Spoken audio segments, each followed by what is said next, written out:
Kaixo, ongietorriak Aiaraldea edabideko zuzeneko saio berezi honetara, egungo datek ematen dute saio berezi anitz egiteko, baina gaurkoa bereziki, jaso behar ditugu saioan zehar,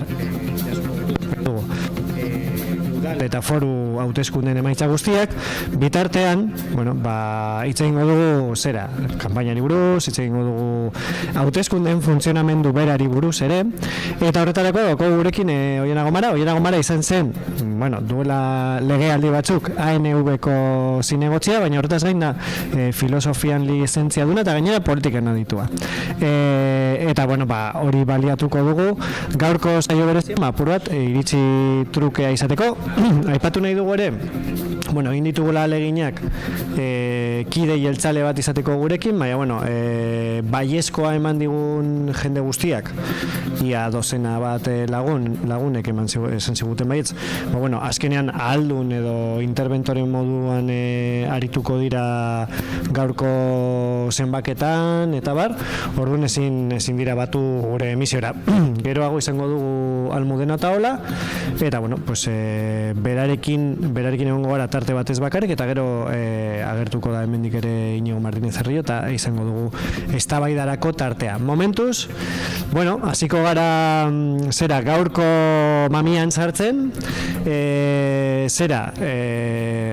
zeran ikusten duzu giroa, nik gaur arratsaldean paseotxo bat egin dut Laudiotik, eta iruditu zait zegoela apur bat giroa, ekaitza aurretiko giro apur bat, lasaia, baina jendea itxaroten, ez dakit zelan ikusi duzuzun. Arratsaldeon, lehenengo eskerrik asko gonbiteagaitik, EH Bilduko lantaldetik eskerrak ematea, zuekin tartetxoa konpartitzeko aukera eskaintzeagaitik. Eta gero, zuzenean sartuko gara girora, ezta? Egia esan, goizan goizetik atera gara, eta herritik eta bueltatxo batzuk eman ditugu, eta orokorrean, zegoen giro alai bat. Esan genezake, eguraldia lagun ere, goizetik jende desente ikusi dugula,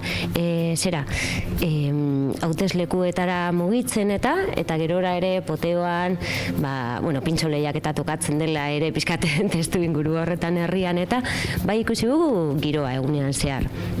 Ni institutoa utzi dut arratsaldeko 6 eta 4 aldera, eta igual ikusi dut, ez dakit, bareago, beste giro bat, igual merienda tarte hori, eta ez dakit, esan genezake, itxura batera jendea mugitu dela gaurko egunean.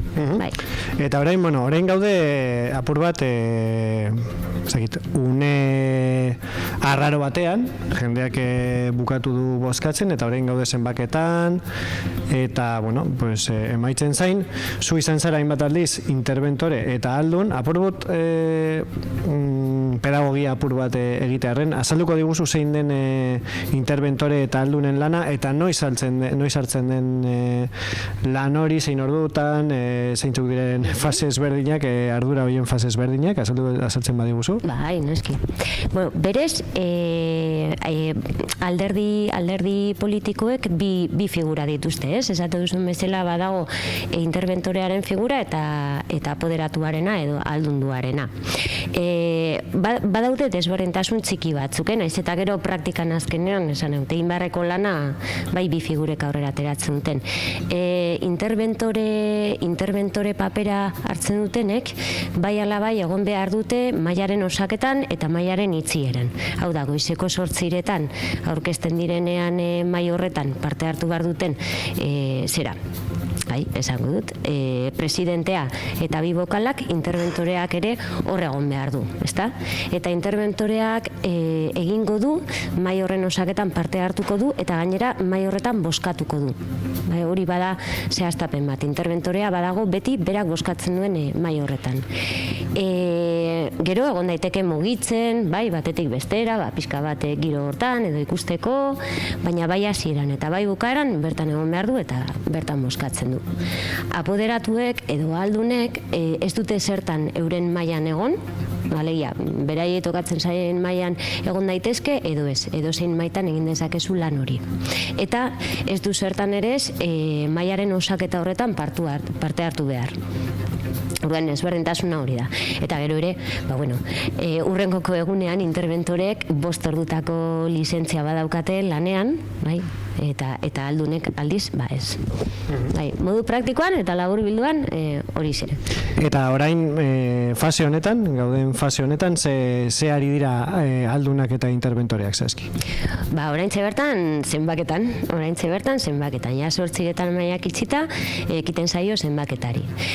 Normalean olaudion ohitura egonda alderdion presentzia bermatzearena, bertan sortzen den giroa oso giro lasaia dela esan genezake, esan edut deno goaz laguntzera, bai, bertan maila osatzen duten pertsonek azkenean, bai presidenteak eta bai bi bokalek, nolabait heldu zaie gutuna etxera, hor daude, egon behar dutelako, eta berez, interventoreok eta apoderatuok egin behar duguna da, zenbaketa hori, zenbaketa horretan lagundu, eta gure esperientziatik abiatuta sortu daitezken zalantza horiek, argitzen lagundu. Eta giroa benetan lasaia da, ematen du, ez? Justo egun hauetan, urduritasuna, ez dakite boska nulu bat gora, boska nulu bat bera, olako gatazkak ez dira sortzen, edo? Bai, horrelakoak beti, etxe guztietan bezala. Esan egut, orokorrean giroa lasaia da, ez, pizka bagoa zelako txiportan, zenbaketa da importantena, eta ja, kanpaina egin du aldez aurretik, eta momenturen baten liskartzoren bat egon behar izan badu aurretik izan da. Orduen, gure jarrera orokorrean ona da.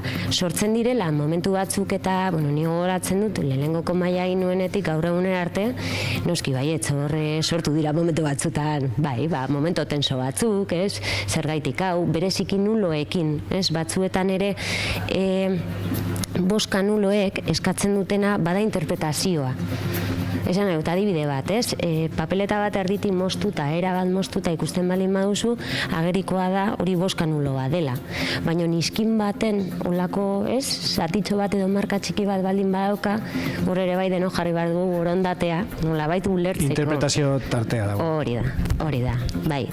Bueno, esango dut ere, egon dira momento tensoak, jakina, agian atzera egin barko genuke pizka denboran momentu horiek irudikatzeko, baina orokorrean giroa lasaia da, naiz eta, batzuta bata besteari zirikatu ere bai, hori guretzako da, hori bestearentzako da.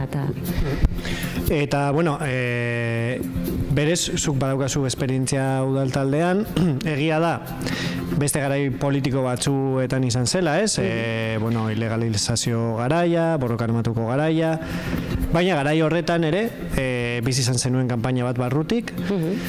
Ez dakit alderatu daitekeen garai hori eta egungoa, nolakoa izan zen kanpaina hori zuretzat, nola alderatzean, nola ikusten duzu gaur egungo giroarekin, apur bat parekatuta.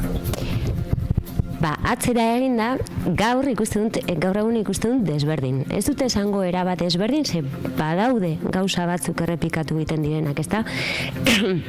Baina denboran atzera egin da, esaten duzuna, ezta? Guri ANV-ko taldeari tokatu zitzaion 2017-2011ko legintzaldi hori,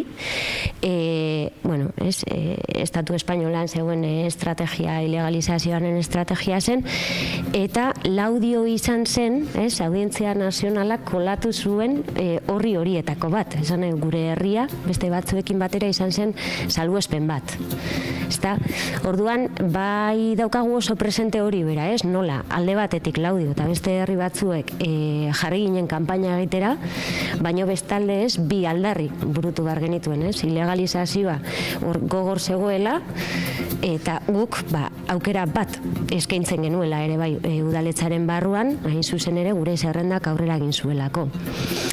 Gogoratzen du kanpaina hori ere nahiko bizia koloreetan ere bai, oso garai gogorra zela kontuan hartuta, iluntasun hori, eta esaten duanean iluntasuna, esan nahi dut, eskubide murrizketa, eskubide politikoen murrizketa ezabaketa hori guztia, iluntasun horretan gogoratzen kolorea erabilen nuela, laudion, eskerreko boto eta independentista zen boska hori benetan burutzeko, esateko aizue.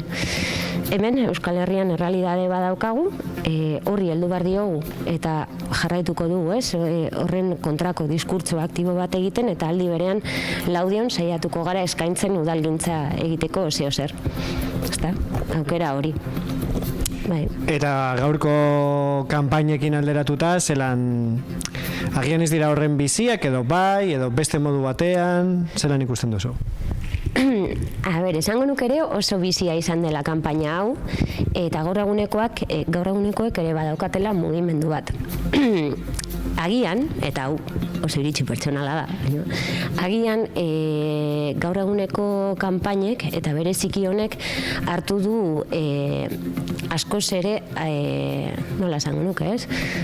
Alderdi baten dimentsioa. Igual beste garai batzuetan, eta zentratuta pixka konparaketa horretan, 2007ko horretan, gehiago zen, osea, herritar kuadrilla hau elkartu da aurrera egiteko, ez?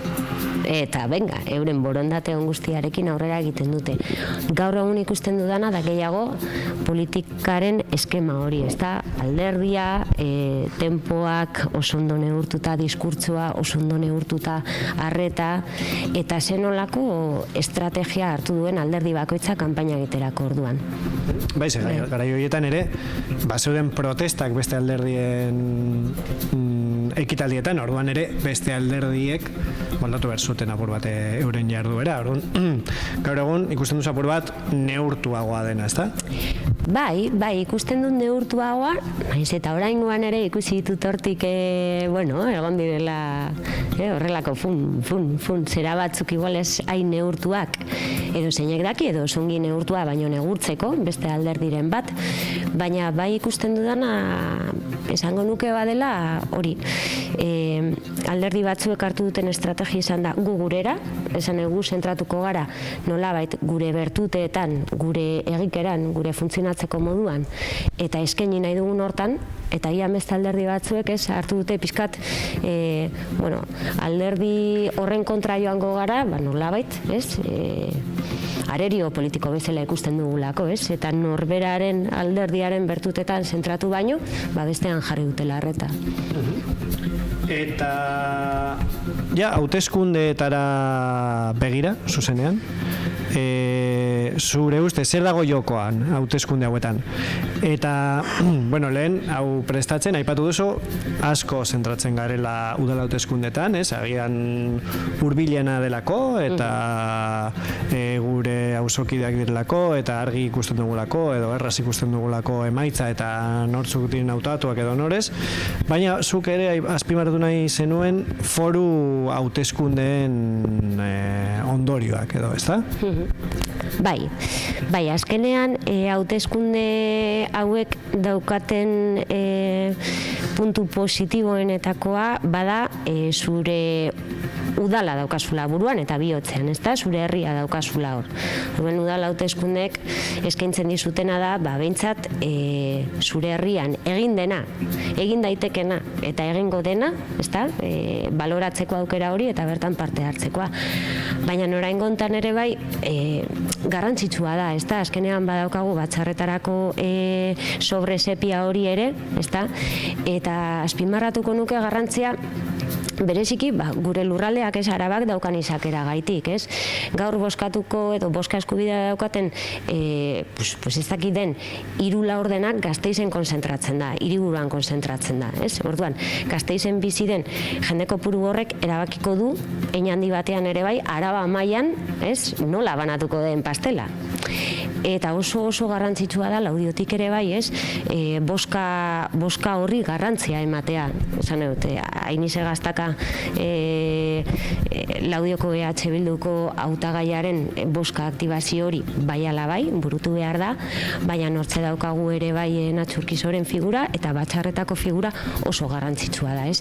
Eta Aiarako herrien artean bost eserleku, ez? Okerrez banago gauza batzuekin, ez? Bost eserleku aukeratzeko eskubidea badaukagu eta oso garrantzitsua da. Batzarretan esaten banatzen da pastela, baina zintzoki banatzen da dirua. Eta diru hori nola banatzen den norabide bat edo beste bat hartu dezak, ezta?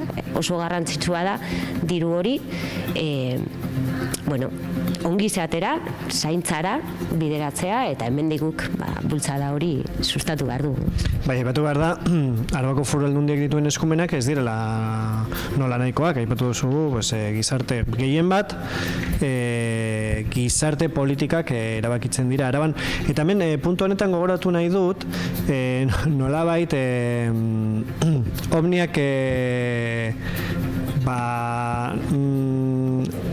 eraso ez egiteko ez dakit sinatutukago edo sinatu gabeko akordia duela adibidez Elkarrekin Podemosekin, hori ez, eurek nolabait laudion zor ditzaketen boskak ez kentzeko hipotetikoki Elkarrekin Podemosi, eta adibidez azken hauteskunde hauetan ez dituzte aurkeztu batzar nagusietako zerrendak. Hori esan da, egia da, batzarkideak oso ezagunak direla, nik uste eskualdean oroar, eta Araban apur bat, baina Bizkaiko gure herrikoetan egia da gehienetan edo oso gutxitan agertzen direla batzarkide bizkaitarrak aiaraldekoak, uste dut azkenengoa izan zela urduñar bat, Mikel Gormenzana, baina gero egunerokoan sekulako eragina dauka foru politikak eta batzar nagusietan onartzen dena. Esaterako hemen eskualdean izan ditugu nahiko eredu argiak Saratxoko errepidea, eta lehen aipatu duguna, gehien bat gizarte politikak eta horrelako esparru bereziki garrantzitsuak hor erabakitzen dira. Ez dakite zelan uste dut agian dimentsio hori nahiko oharkabean pasatzen dela oro har gure eskualdean edo oro har. Bai. Nik esango nuke oro har gertatzen dela, ezta? Gure eskualdean eta oro har bada, agian Bizkaian desberdina da, ez? Bestelako zera badaukatelako, baina oro har gure eskualdean bai, nahiko diskreto pasatzen da, bigarren plano baten gelditzen da. Baina horrek ez du esan nahi ez, geroz eta gehiago ekarri behar dugula, ez? Superfiziera atera behar dugula elementu hori, porque azkenean bada beste erabakitze espazio bat, oso garrantzitsua, ez? Oso garrantzitsua. Eta hor, adibide bat jartzearen, ez? Batzuetan, klaro, pizkat gauza batzuk ezagutzen ez baditu, iruditzen zaigu, besterik gabe, ez duela garrantziarik hartuko, eta adibide bat jartzearen baditugu laudion arreta goiztiarra jaso behar duten umeak, ezta? Ume horiek azkenean daukaten erakundea, da batzarren figura hori, ez? Bertan erabakitzen delako ume horiek zenolako arreta jasotzen duten eta non jasotzen duten, ezta? Eta horrekin batera adibide zenolako diru laguntza jasotzen duten. Gertatzen zaiguna, eta hori da adibide bat, pizkat azpimarra jarri nahi dudalako benetan jabetu gaitezen zeinen garrantzitsuak diren, ez? Batzarretatik ematen den erantzuna da umea hauek mugitzen dira Gasteiza, horrek suposatzen duenarekin, esan nahi familiaren kontziliazioa, mugikortasuna eta bar luze bat, bestela umea hauek jaso dezatela arreta hori Laudioko zerbitzu pribatu baten, gabinete pribatu baten, ezta?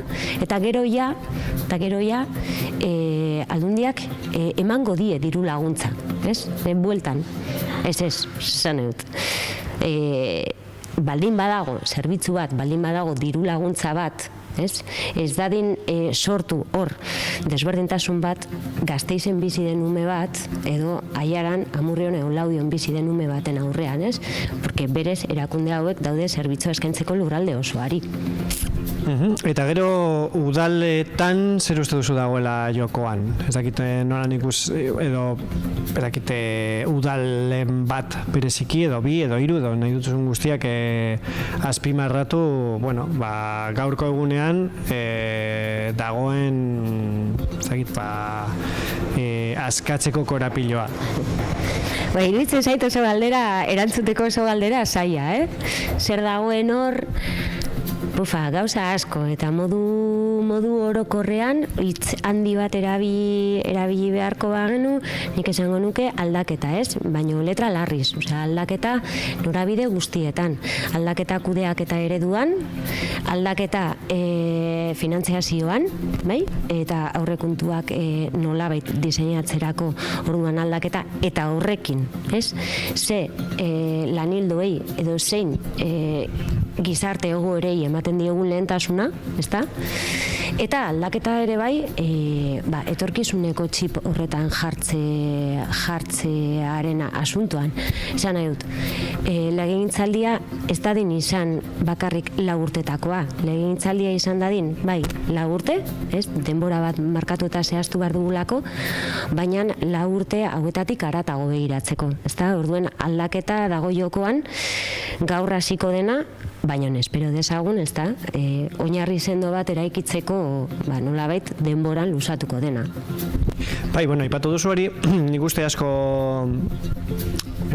mintzatu direla alderdiak adibidez aldaketa klimatikoari buruz, nolabaiteko paradigma aldaketa datorrela, ematen du txarrerako, guretzat behintzat.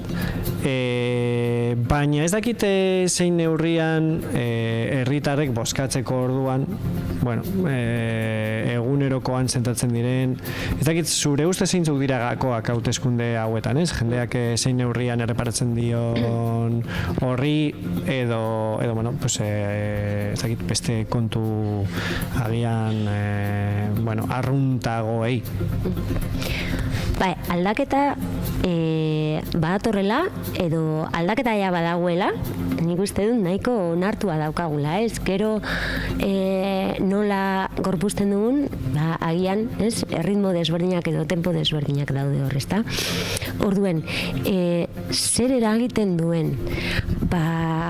Oso modu orokorrean esan dare bai, udal hauteskunde batzuetan eta herriaren tamainari erreparatuta pizkat hautagaiek, ez? Zerrenda buruek hartzen dute zentralidade handia, protagonismo handia, horrek asko eragiten du, eta Laudio adibidez, bada, ez? Horren adibide bat, esan nahi dut. Pertsonak hartu du, ez? Askotan indar hori, konfidantza bat, ez? Herriak nolabait esatarren, pertsona horrengan jartzen duelako konfidantza, bai maila pertsonalean ezagutzen duelako, bai aurreko esperientzia positiboki baloratzen duelako, edo bestela ere, ezta, boska fidel bat izan badu ere, hauteskundeetan, udal hauteskundeetan, batzuetan fideltasun horretan salbuespen txiki bat egiteko aukera onartzen digulako gure buruari, ezta? Herri handiagoetan, hirietan gehiago esango nuke, egiten saiola edo reparatzen saiola kudeaketa berari, ezta? Zer egin den, zer ez den egin, zer egin beharko litzateken, zenolako onurak ekarri duen horrek ere bai, Eta hauteskunde kanpainari dagokionez, zein neurrian uste duzu tokiko kudeaketa kudeaketatik kanpo dauden elementuek eragiten dutela. Esan nahi dut. Egon dira, EH Bilduren kasuan, egon dira zenbait polemika, bat izan da zerrendenan, erakunde armatuko zenbait kidek alderatu, zenbait kide alderatu dira koaliziotik, gero egon dira bestelako, zaratak edo, ez duz ezin dugu astu ere, galderren epaia, baina, badaude beste arazo batzuk, ez? Osakidetzaren greba, egon dira gero beste borroka sektorialak arian ere agertu dira, ez dakit zein neurrian eragiten duten hoiek, edo, bigarren plano batean geratzen diren, ez dutelako zerikusi zuzenik,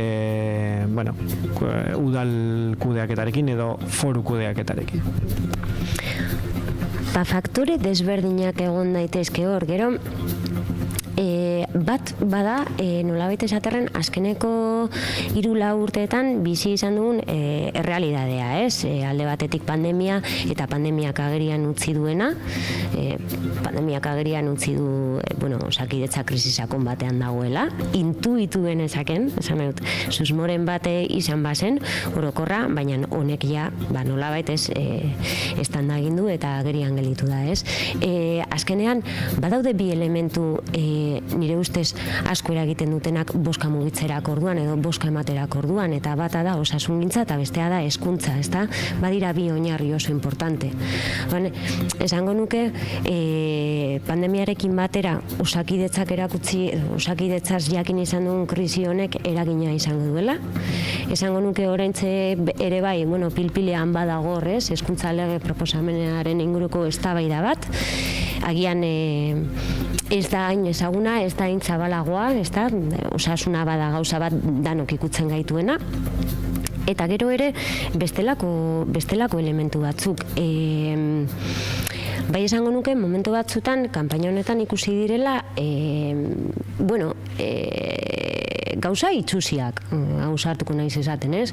Gauza itxusiak beste baten kontra jo beharra, baina ez modu garbian, ez argudiak eta politikotik, ez? Eta zehazki Bilduren inguruan esango nuke, nolabait, ohituta gaude, modu batean edo bestean kritika jasotzera eta agurra jasotzera, ezta?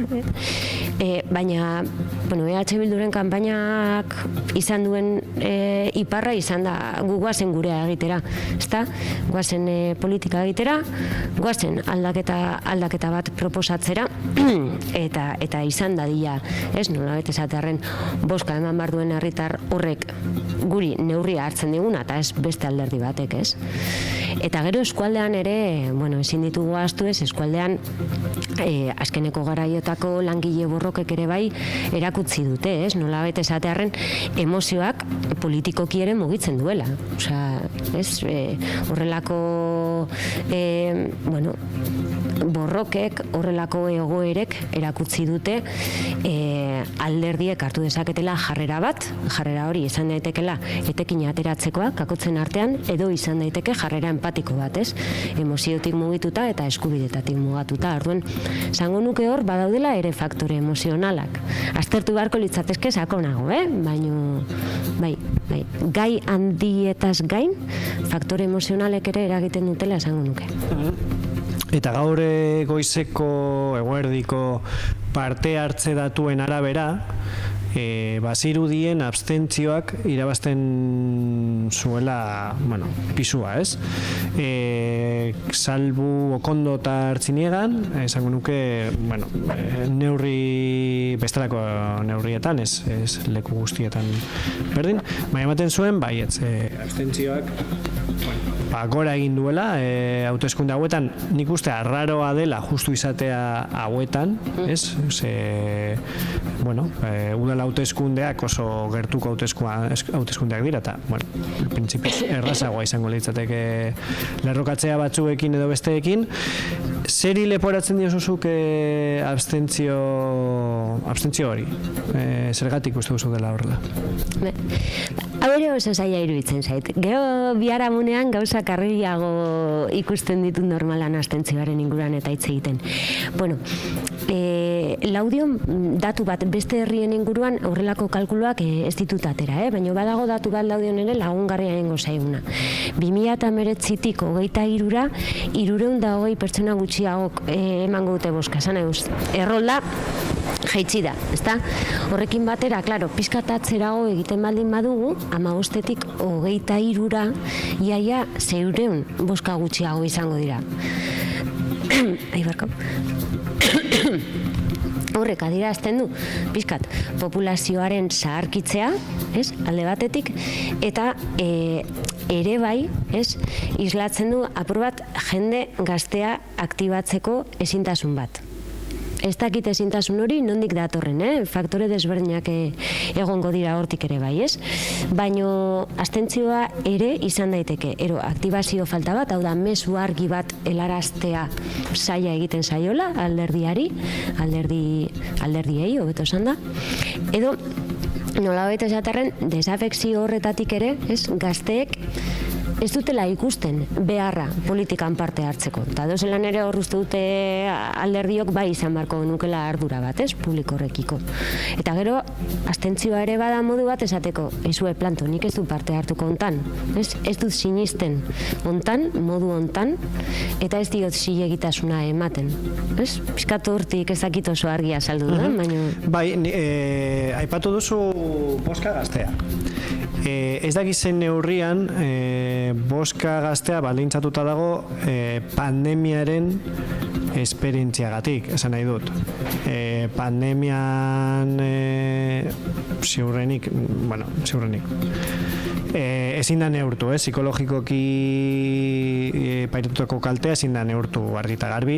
Baina, esan dezakegu sektore oso kaltetua izan dela gazteena, nerabeena, agian bere garaian nerabeak zirenak gaur egun gazteak direnak eta jadanik bozkatzeko aukera dutena. Zein neurrian eragin dio zuk aipatu duzu, ez? Sentsazio horri, demokrazia parlamentario honetan parte hartzeko, grina jisteari edo zilegitasun gutxi ikusteari sistemari. Ez dakite hori den, edo joera historiko bat den, edo zeri leporatzen diozu?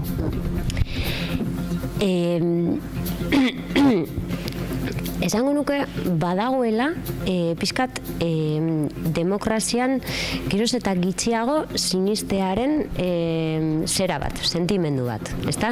Eta hori hein handi batetan ere bada, nolabait klase politikoak bere burua desprestigiatu duelako. Esan dut, korrupzioa, zintzotasun falta, ez nolabait esaterren gazteek gu baino argiago ikusten dituzte edo gu baino gardenagoak dira askotan gauzak ikusterako orduan, ez? Eta beraien interpretazioa oso zuzena izaten da.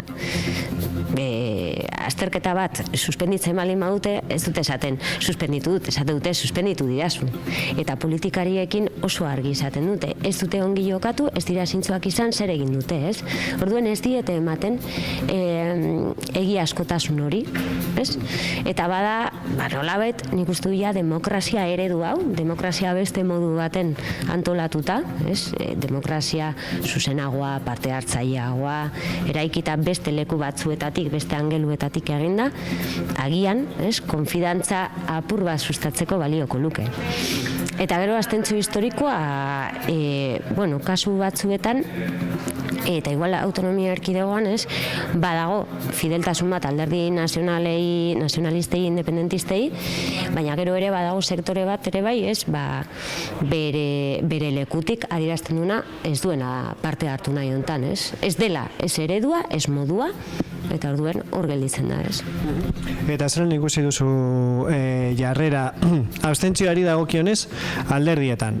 Nik uste dut alderdiek nahiko neurtu dutela euren zera jarrera abstentzioari dagokionez, ez? Ez da esan, boskatzen ez duenak, ematen dio beste bati aukeratzeko parada, baizik eta nahiko errespetuzkoa izan dela abstentzioari dagokionez jarrera. Ez dakite benetan horrela ikusten dugun edo hauteskunde estrategia izan den. Bietatik apur bat egon daitekela bai, ezta? Egon dira eta esango nuke alderdi batzuek bai izan diotela beldurra abstentzioari, ez? Esango nuke inkluso EAJak beldurra izan diola abstentzioari eta horregatik momentu batzuetan hartu ditu mezu batzuk edo bideratu ditu mezu batzuk. Bestela ere, balen esaten genuena, ez? Zentratuta norberaren lan horretan abstentzioari eman zoio lekua, baino ez da erabili beldurra edo parte hartu ezazue bestela ere gertatuko da hau beste ez ondorio kaltegarrietatik abiatuta. Iruditzen zait, ez tono suabeagoan bideratu dela asuntua, ez dakit. Ondo eta, amaitzeko, gurekin daukagu jadanik Almudena Otaola ere, berari egingo dugu tartetxo bat. Amaitzeko, ez dakit herriz herri nola ikusten dituzun, bueno, herriz herri edo aipatu nahi dituzun herrietan, ez da beharrezkoa guztiak aipatzea, herriz herri ikusten dituzun bueno, korapiloak edo erronkak, ez delako kasu bera Laudio Amurrio, Urduña edo Arrankudia gazaterako agian, eta agia da leku batzuetan joko argiagoa izango dela, pues temagun esan dakoa, Arrankudia gazoion, argi dago, erabateko gehiengo abertzalea dagoela, eta EAJ edo EH Bildu izango direla irabazle, baina gero beste herri batzuetan badago joko gehiagorako tartea, joko politiko gehiagorako tartea. Uste dut ez direla asko, Sokondo, Laudio, Amurrio, baina badago, bueno, dena ez da amaituko gaur. Leku batzuetan, joko politikoak jarraitu beharko du udal osoko bilkurak osatu arte. Ez dakite horretako kasuren batean zerbait aipatu nahi duzun herriz herri edo. Bai, gaur, leku batzuetan gaur ez da bukatuko. Hasi baino ez du egingo asuntoak, ez da? Herri batzuet daukaten berezitasuna hori da, ez da? Dualismo hori, ikuspegi bueno, EAJ eta EH Bilduren artean banatzen da asuntoa, oso barreratuta dago hori, ez? Arrankudia gazoion, esaten duen bezala, beste leku txoko txikiago batzutan, eta gero, igual beste herri batzutan, jolas egiteko aukera zabaltzen da, ez da? Orduen, bueno, a ber, horrere, EH Bilduk erakutsi du, ez? Aurreko legegintzaldian ere bai, 1923 bitartean herri batzuetan, beste alderdi batzuekin edo beste herritarre plataformekin batera gobernatzeko apustua egin izan duela, ezta? Esango nuke gure eskualdea ez dela salbuespen bat. Gure eskualdeko herrietan bueno, izaerari helduta, ez dagoela inolako oztoporik batekin edo bestearekin hitz egiteko, esertzeko eta herriaren hobe beharrez, nolabait, ez? Tak edo tik batzuk zehazteko eta markatzeko. Orain, ja, gauza gehiago edo lokatzetan ez du sartu nahi, bada espada, baina bai iruditzen zait, bueno, Amurrioko egoera, Urduñan bertan ere bai, ez?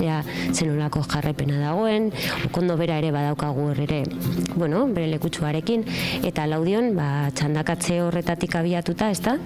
Ikusiko dugu ere bai, zenolako panorama gelditzen den. Omniak badauka bere ordezkaritza, mantentzen du, eusten dio, eta hor ere bai, bosken euneko bosta hori oso importantea dena, gaur egon daiteke 480 bosken artean, ea alderdi popularrak ere egiten duen apur bat irrupzioaren estena edo nola, edo pizkat hori ere neurtu beharko da, 0,5 horrek nola usten duen kopuru aldetik asuntua, eta gerokoak.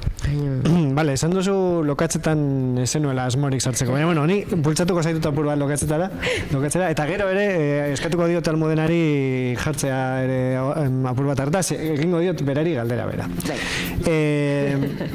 Gaur izan dezakegu, edo ez, hautezlek erabakiko dute, baina izan dezakegu Laudion, bueno, egoera apur bat ezoikoa, ez? Demagun, EAJak edo EH Bilduk izatea bueno, zerrenda bozkatuena, baina indar nahikorik ez izatea gehiengo absolutua izateko gobernatzeko.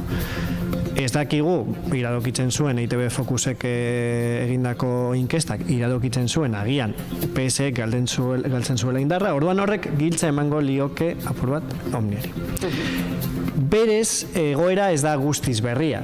Ze 2015ean izan genuen antzeko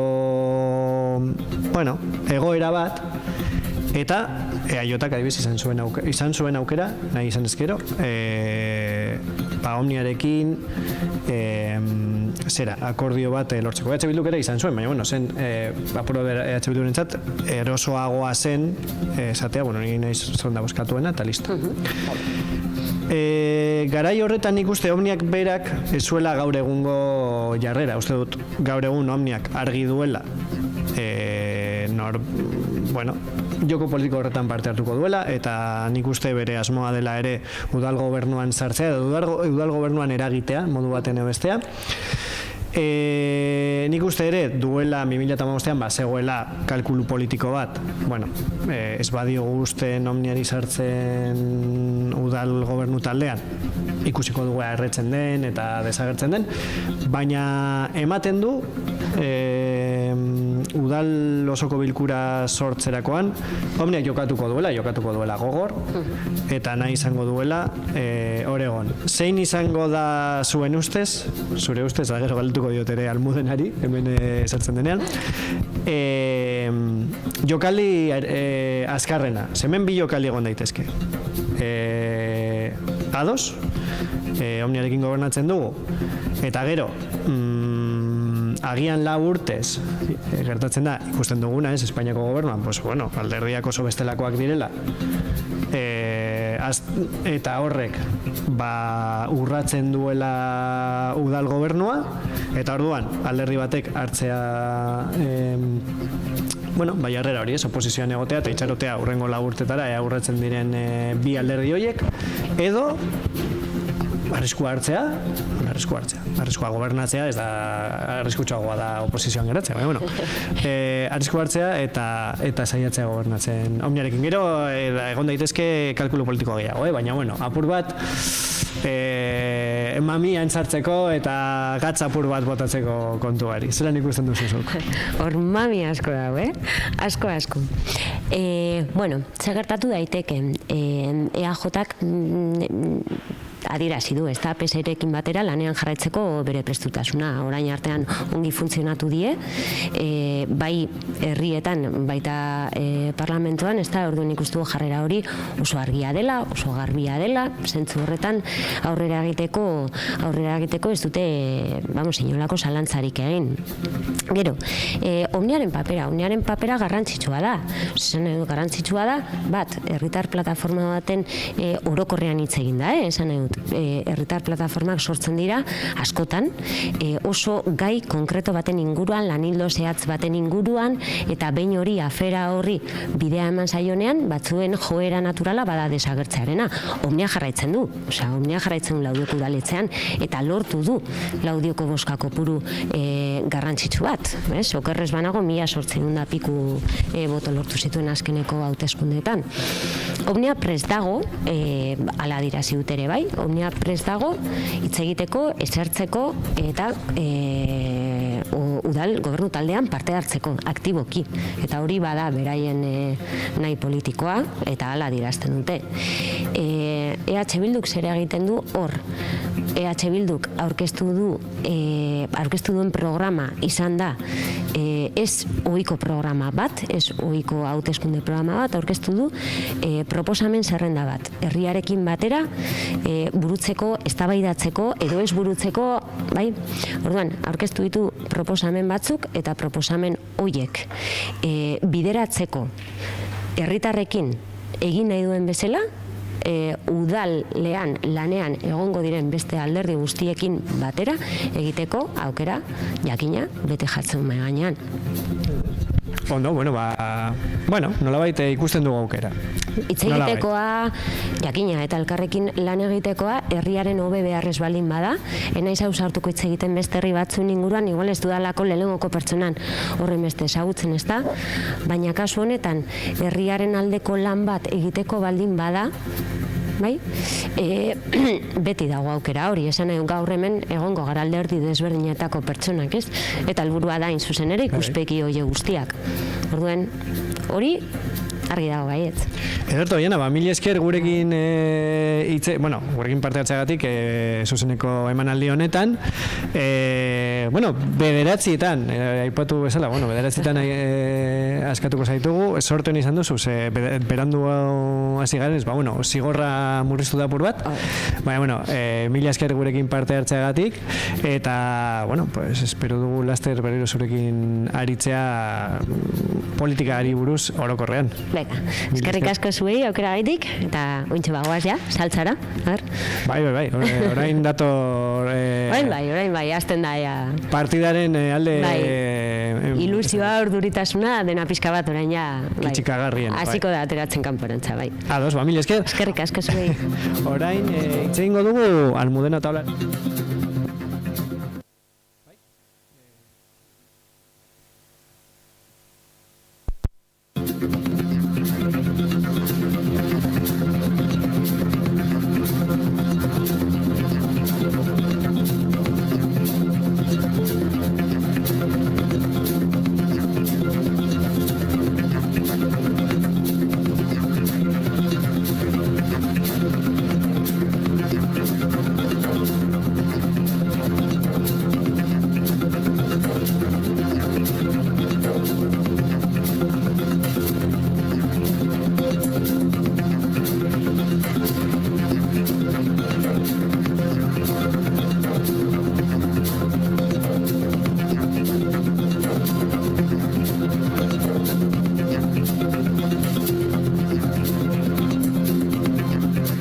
Eta esan bezala, orain protagonista aldaketa bat daukagu, Oihanaren ostean daukagu Almudena Taula.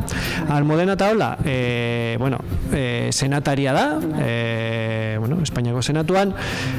Uste dut, senatariak ez direla pertsona bereziki ezagunak eskualdean, ze esparru apur bat urruna da, agian apur bat ez dakit, arraroa da esatea, baina agian ez askoz ezagunagoak dira gure esparruan alkateak edo zenbait zinegotzi. Normala da lehenengo lerroa. Gaude hor Madrilen, Euskararen alde lan egiten ere, eta egia da senatua oso ez ezaguna dela.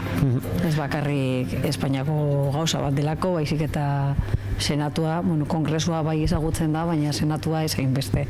Egia da, eta horrela da, eta sonartzen dugu, baina agian ezagunagoak dira, ez, politikako infanterian dabilenak, baina, zuk jarraitzen duzu tokiko politika, Laudio, Nokondo, orduan, hasiko gara Laudiotik, ez, lehen Oihanari botatako galdera bera. Nola ikusten duzu egoera Laudion, ez? Daukagu, ez ditugu zera, emaitzak hemen eskura, momentuz, baina ematen du, omniak izan dezakela giltza, ez, zera, nolabait erabakitzeko nork gobernatuko duen. Orain arte, EAJak gobernatu du PSE-rekin, egia da, PSE eta EAJak printzipioz eta kanpotik oso programa politiko ezberdinak dituztela, baina egitura asko handiagoak direla. Orduan... akordio bat dago gobernuan, Eusko Jaurlaritzan dago akordio bat, eta hori horrela da. Printzipioz horrela izan da ere pasaden hauteskundeetan herri askotan, eta ikusiko dugu ea posible den berriro egitea akordio hori, baina lehenengo emaitzak eduki behar ditugu, eta nik uste dut azkenean guk behintzat orain arte egin duguna izan da beti errespetatzea zerrenda bozkatuena, eta suposatzen dut hori egin behar dela demokrazia baten. Ikusi genduen orain dela asko zer gertatu zen Eusko Jaurlaritzan, PP eta PSOE-rekin akordioarekin, eta hori ez da ona nire ustez. Gero ikusiko dugu zer gertatuko den. Egia da, guk oso argi utzi dugula, oso argi geratu da, edo oso argi dago PSOE-rekin akordio batera iristea nahiko erresa, entre comillas, izan dela, baina egia da, Omnia eta EH Bilduk ez dute hori aurkeztu herrian, orduan hori ere kontutan hartu behar da. Eta, guk Omniarekin zein dugunean, Omniak beti, Omnia egia esan da, nahiko, Omnia, kasu honetan Álvaro Barrios dela bere bozera mailea, eta bere alkategaia, oso kritiko agertu da apur bat EITB Focusen inkestarekin, esan da, estrategia politiko bat zela, nolabait beldurrezko botoa mobilizatzeko, eta gero asko kritikatzen zuen ere, beste gauzen artean, ez zela baloratzen aukera Omniak eta EAJak gobernatzea elkarrekin. Ez dakit zuk zelan ikusten duzun Omniak adierazitako hori. Ez iruditzen zaizun zaila edo momentuz ez den planteatu alderdi barruan? Ez dakit, ez dut ezagutzen ea posible den akordio batera iristea, baina, bueno, dana da posible, eta guk beti leku guztietan hitz egin dugu alderdi guztiekin, eta, bueno, niri gehiago tokatu zaitok ondokoa naizelako, eta, bueno, guk ere planteatu genduen momentu baten, bueno, ondo egoera berezi bat dagoelako, eta guk iritzi genduen akordio batera pasaden hauteskundetan EH Bildurekin. Orduan, hori gertaleik, azkenean akordio guztiak dira posible. Ikusi behar da emaitzak, ikusi behar da programak, ikusi behar da zein dan gure intentzioa, eta iriste akordio batera beti da posible norekin. Bueno, batzutan errazagoa da batzuekin, beste batzuekin baino, baina, bueno, posible da nada posible, politikan da nada posible, baina, bueno, ikusiko dugu. Nik ez naiz ausarta esateko posible dinala ez. Bueno, baina, ez duzu guztiz baztertzen, ez? Politika fikzio joko honetan, aukera batera. Dena gertalek. Vale.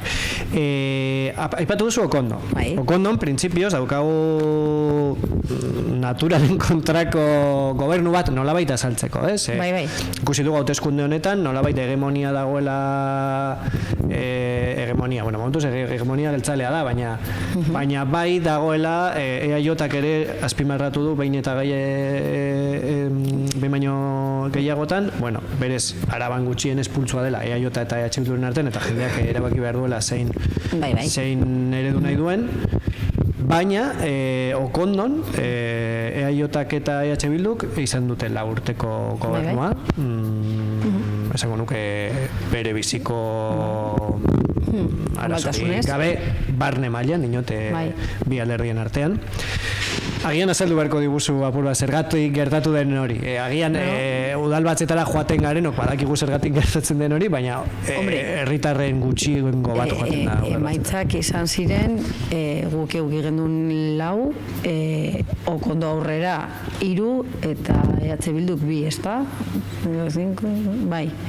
Orduan, zer gertatu zen, guk zerrenda bozkatuena ginen, baina egia da, ezin duzu gobernatu 4 orduan erosoagoa izateko, eta gainera nahiko komplikatua da, Okondo aurrera oso alderdi edo oso talde komplikatua delako, askoz herriaren alde eta herriak pentsatzen, erabaki zen akordio batera iristea, eta oso ondo funtzionatu da.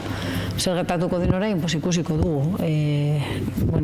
Ez daukagu oraindik emaitzak, baina ikusi behar da. Egia da, Okondon partizipazioa beti izan da oso altua, udal hauteskundetan behintzat, eta aurten izan da 83%koa.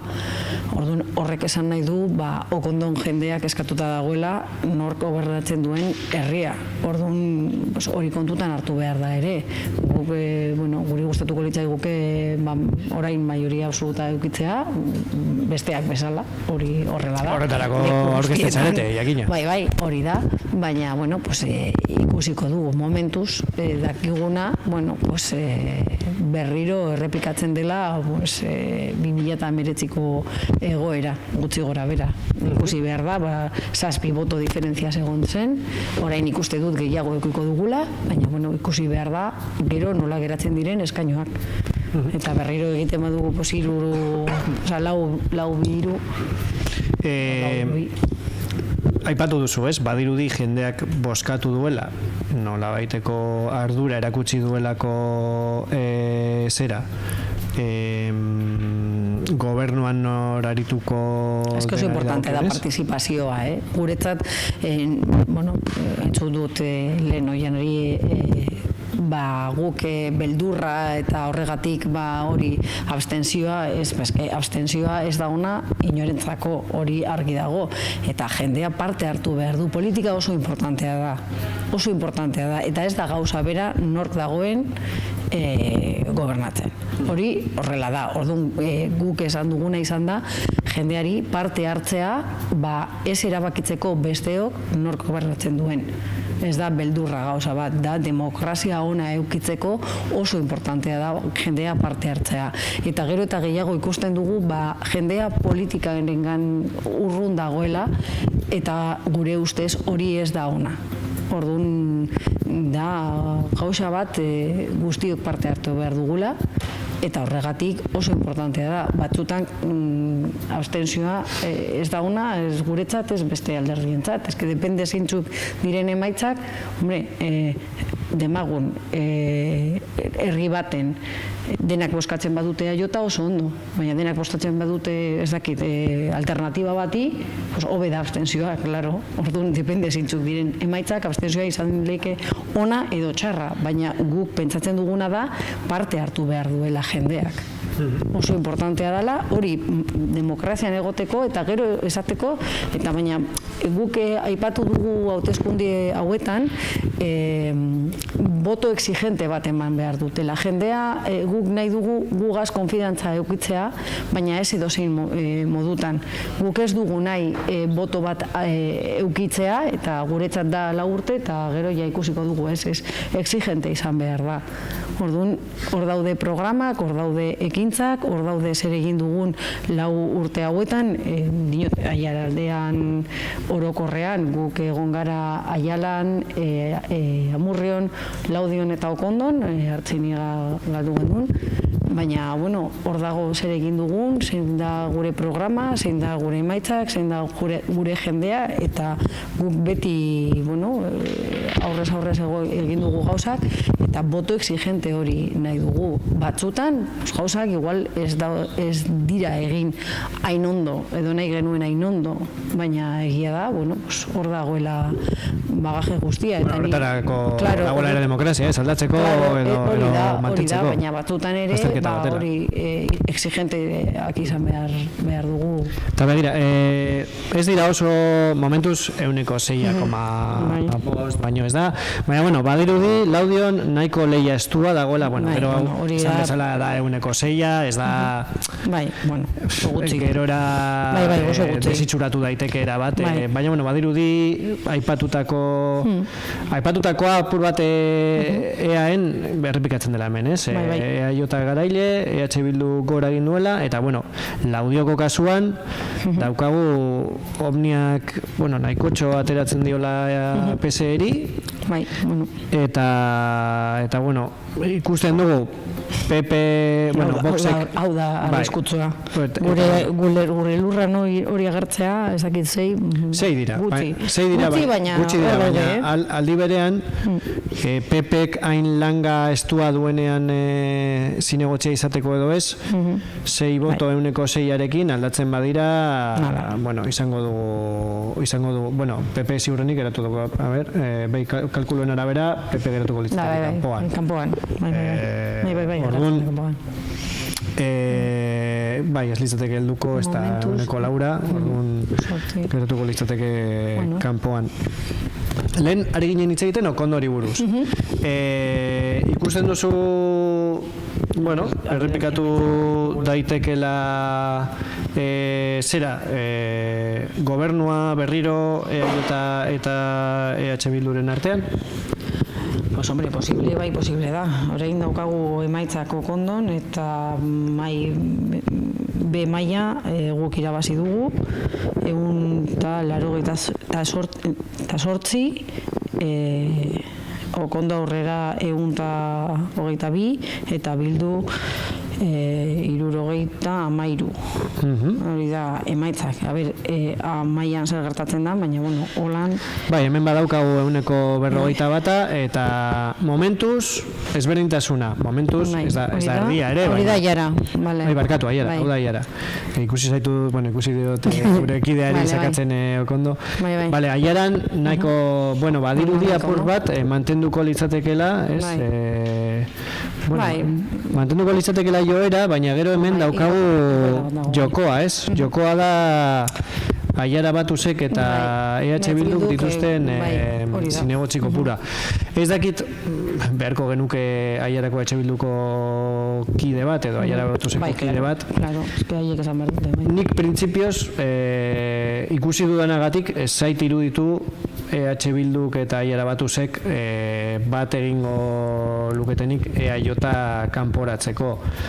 Baina hori da, zerrenda bozkatuena respetatu behar delako, nire ustez. Bai, baina, bueno, gero... gero... politikak ematen du joko. Bai, hori horrela da. Eta batzutan gertatzen da, nahiz eta, bueno, zerrenda bozkatuena, pues, igual, bertan bera geratzea, depende, bueno, pero... Bai, baina, bueno, egia da ere, bueno, EAJak ez lukela izango behin eta berriro azaldu behar dugu, 140 dela. Bai, claro, es que... Ez lukela izango gehiengo absolutua, orain bai izan duela gehiengo absolutua. Eta hori, baina nik, bueno, ikusi behar dugu nola garatzen den bosketa eta bar. Baina, bueno, printzipioz, Aiaran berriro, EAJ garaile. Baina beti hitz egiten dugu, hori maioria absoluta eduki behar dugula gobernatzeko, baina batzutan ere gertatzen da, eta Gorka Urtaran izan zen lehenengo hauteskundeetan dinote 2005. Aurreko legealdian. Eta bakarrik 5 zinegotxerekin, eta aurrera eman zuen... Bai, 2005an zuen izan EAJak Aiaran gehiengo absolutua eta goberna daiteke, baina, bueno, ez da hain erosoa, hori egia da, baina, bueno. Eta hemen ditugu Amurrioko datuak, kasu honetan 128 baino ez da, eta baina, behin eta berriro azalduta, hau aldatu daitekela, zera, badirudi, printzipioz, arritzen nagoena apur bat, arritzen nagoena, oso lehia estua dagoela printzipioz EH Bildu eta EAJaren artean, aurrekoan EAJak jaraipen oso argia lortu zuen, eta ikusiko dugu nola garatzen den hau. Baina printzipioz gertatuko litzateke aurreikusi alzena, alderdi txikiak desagertzen direla, sakabanatu da gehiago, orduan PSek izango lituzke bi, eta bueno, EH Bilduk izango lituzke 7 eta EAJak 8. Printzipioz, Amurrion izan dugun esperientzia izan da, naiz eta gobernu taldean esartu, akordiora iriztea puntu batzuetan. Nola biteko, lehentasunezko bazkide izatea. Bai, gertalik. Ez dakite nola ikusten duzun, printzipioz dirudi Perez erakundearen politika ez litzatekela gehiagi aldatuko. Ez, sorionez. Eta EAJak mantenduko lukela alkatetxa, PSren, bueno, eta PSren babesa gabe ere. Hau bai dela naturaren kontrakoa, PSek eta EH Bilduk bat egitea hori bai dela naturaren kontrakoa. Momentuz, batxutan. Bai, eta okez banabil, bigarren zinegotzia da gainera David Romero, orain arte egon dena, eta jarrera hori izan duena, gobernuz kanpo egotea, baina gobernagarritasuna ematea. Eta ikusten duguna Ezker Anitza Elkarrekin Podemos guk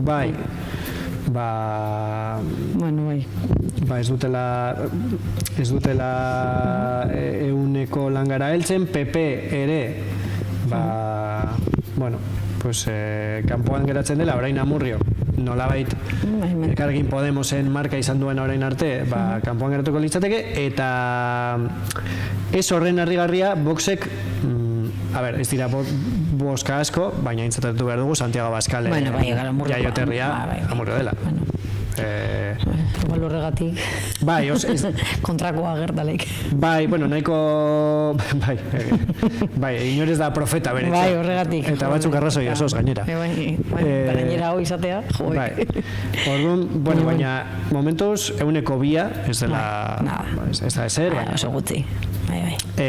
Baina hemen apur bat aurreikusi zitekena, ez? Azkenean, hori, no? Zuk aipatu duzu fokus inkestaren kontra ez dakiz beldurra, ez da hain urrun. Gertatzen ari dena, lekin momentu arte, Baina, bueno, ikusten dugu Amurrion, Amurrion agian bai nabaritu zela 15-mearen zikloaren osteko, bueno, anistasun politiko hori agertzen zela, bi alderdi independiente zeuden, horrek nik uste, agian eragiten zion gehiago EH Bilduri, baina ikusten dugu eragin hori desagertzen ari dela, eta gainera, bueno, Elkarrekin Podemosek Amurrio guk bai, eta orain Amurrio orkestu dira banaka, orduan. Bai. Nola bai, boska hori urtu dela. Desagertzen dira, bai. Baina... Galtzen dira bosko. Bai, baina zera, biak gehituta ere, agian zinegotziren bat lortu zezaketen, egia esan da. Bueno, a ver, donde nola... Baina, bueno, hori don legearen araberakoa. Bai, hori. Eta, bueno, momentuz ez dirudi ez uste berezirik dagoenik hauteskundeetan. Ez dago, momentuz ez. Badirudi nahiko, bueno, pues apur bat gehiengo abertzalea mantentzen dela. Eta, bueno, hemen Arakaldon ere da nahiko kasu eguneko una daukagu ja, bueno, Arakaldo taldea irabazle. Egia esan da oso boska gutxi dira zenbatzeko eta... Bai, askar egiten da. Sonia Hidalgo izango da alkate, Arakaldo taldea, bueno, zera talde independentea da, apur bat, ipatutako batik Javier Sormendi EH Bilduko alkatearen ideiekin jarraitu nahi dute, baina berez da alderdi independentea, eta guk izan dugun harremana eurekin hori espimarratu dute behin eta berriro, herritar talde bat direla, ez direla beste gauza bat. Hemen niri harritu ninduen apur bat Humberto Pereak parte hartzea Arakaldon, zebera izan da zebereko alkatea da, ez da edonor, nolabait esatearen, zebera da Bizkaiko burukidea, baina agian, hain herri txikian... Bai, ez da erraza zerrendak egitea. Herri txikietan, bueno, eta handietan, nik uste... Bueno, bai, handietan ere, aipatu duzuna, ez? Bai, ez da erraza. Jendea aldendu dela... Bai, holan da, eta gero, bueno, ez da erraza, eta utzi behar duzu zure lana, gero gueltatzea ez da inerreza zure lanari ez bazara funtzionarioa, orduan apostu bat egitea politikaren alde ez da gauza erreza. Gero nahi dugu honenak, baina batzutan badirudi ordainketak izan behar dira txarrenak. Bueno, nahiko arraroa da dana zerrendak egiteko. Eta, bueno, erabaki da Humbertok aurkeztea, eta, bueno, nik errespetatzen dute gauzak horiek. Normalean, nire ustez, obedela beti edozein lekutan herriko jendea egotea. Bai, baina, claro, oso herri txikia da. Baina, claro, ez da erresa. Hemen Laudion, bueno... Horraitzen da berdin. Gaude, bueno, gaude, bueno, amaseian. Baina, leia mantentzen da, 7, 6, 3 eta 1. Momentuz, joera hor mantentzen da. Eta joera honek ematen du, aipatu dugunerako, ematen du 7 eta 1 sortzi, ziur. Momentuz daukaguna, dira 7, pues bueno, ikusi. Baina kontua da hori, ez? Zer gertatzen dan, posible den akordio batera iristea, EH Bilduk eta Omniaren artean. Nik arraro ikusten dut, baina, bueno... Bueno, gauza arraroak ikusten. Gauza arraroak ikusten, bai, politikan batzutan gauzak arraroak. Eta gaude, 16an, dinot, errepikatu da joera, baina egia esan da, oso apalak dira momentu, oso zuzenak dira momentu zenbaketak, mai batekin aldatu daiteke asko guztia. Orozko daukagu dinot, porque orain ez dago plataforma independientea eta bizka bat ikusteko nola dagoen, ez dakit. Gabe, galdetuko diogu. Igual Orozko dinot, a ber, Momentuz ez daukazue, bale. Datuak. Ez dinot, porque orain arte egon delako plataforma independiente bat, orain ez da, orduan, claro, zabaltzen da pizka bat, Bueno, zabaltzen da, edo, uste dute jende gehiena, uste duela historikoki eratako gotorleku bat izan da. Baina, bai zabaltzen da, a ber, zer gertatzen den. Bai, uste dut, orain, Amurrion, ja daukagu 135, ez dela... Bala zenbaki garrantzitsua, baina ez dira aldatzen. Ez dira aldatzen emaitzak, eskainuak bintzen. Bai, eta orain heldu zegu Iñigo Martínez Arrillo, agian egingo dugu tokitxo bat gure artean, eta hemen az dezakegu hiru aldeko eztabaidatxo bat. Zuek esan nola jarri. Emaitzak ateratzen diren neurrian. Egingo dugu etenalditxo bat, eta hiru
Bueno, eta bueltan gaude,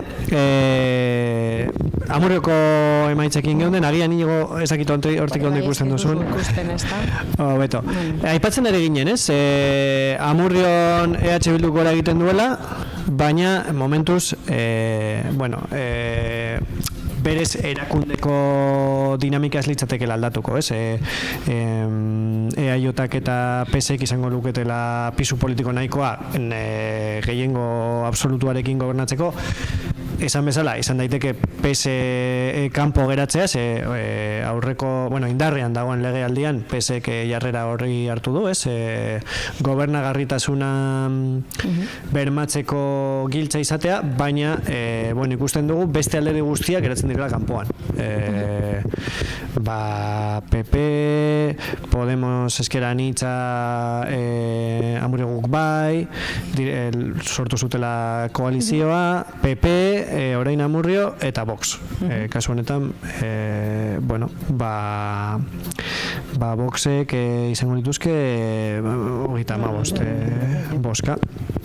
Eta hori ez dakit nola ikusten duzun egoera hau, ez dakit zeo zer iradokitzen dizun. Lehen aipatu dugu, 2012tik aurrera 15emearen eragina edo ziklo politiko berri bat irekitzen zela, eta zirudien Amurrion isla berzia zuela, talde independenteak eta bar. Baina, 2023an badirudi ziklo hori agortu dela, ez? Berez gainera sakabanatuta aurkezteak ez du laguntzen zinegotziak lortzeko orduan, ez dakizuek nola ikusten duzuen. Zuk esan duzuna, azkenean, hau gertatzen denean, ez badira elkarrekin agertzen zerrenda berberan, legea hori egiten du, horrela da. Inigo zure kasuan zen ikusten. Bueno, barkatu, ez dugu Inigo aurkeztu, Inigo Martínez Herrillo, bere izan da zinegotzi Laudion hainbat urtez, funtzio publikoa, ez? Eta garapen agentzia, izan zen bere ardura, eta orain, bueno, Madrilen zera, aholkulari gisa, ez, EH Bilduko talean. Kongresuan, Bai, kongresuan agian ikusten zarete gehiago Madrilen eskualdean, baina? Ez. Egia da hori, kongresu eta senatu benen arteko harremana, batzutan... Bueno, gure taldean oso onak dira, baina, bai, egia da. Geurean ere egia da, baina, instituzioak, bakotxak bere paperak baditu, eta lehenik eta gabon, guztioi, eta bai almodenari, eta zuk aipatzen zenuena, egia da, 2015ko ziklo hori, Amurrion, edo orokorrean nik esango nuke, ia agortzen ari da, ezta? Nik uste dut hauteskunde hauetan, zerbait ikusekin baldin badugu, 2015an sortutako plataforma horiek, zer nolako jarrera edo zer nolako emaitzak izango dituzten, ezta? Ez dakit oraindik horoskoko kasuak edo datuak jaso egin baditu, baina horoskon plataforma bat aurkeztu zen, eta gobernuan egonda ere, eta gehiengo absolutuarekin ere, erabaki zuen bere burua ez aurkeztea, eta hori ere oso adierazgarria, eta horrek ere eramaten gaitu hausnartzeko, eta hori zergatik edo nola sortu ziren plataforma horiek, zertarako eta zer nolako ibilbide izan duten, ezta? Amurrion kasu adibidez, argi dago, bi alderdien arteko lehia izango dela, egia da, momentuz datu horien arabera EAJ mantentzen duela Amurrio, eta egia da, Amurrion ere beste garritasun bat izan dugu hauteskunde hauetan, eta bi hautagaiak nolabait esateko berriak ziren zentzu elektoralean, ez da, egia da, alkate gaia bezala, biak aurkeztu ziren lehenengo aldiz, ez da. Eta, ikusiko dugu mantentzen duen alde hori edo, baina... Bai, eguneratu dugu, orain boska gehiagoia erdia, daukagu zenbatuta, eta joera mantentzen da. Joera, apur bat EAJaren aldeko ezberdintasuna anitzen da, baina gero zinegotzi dagokienez, mantentzen da apur bat banaketa.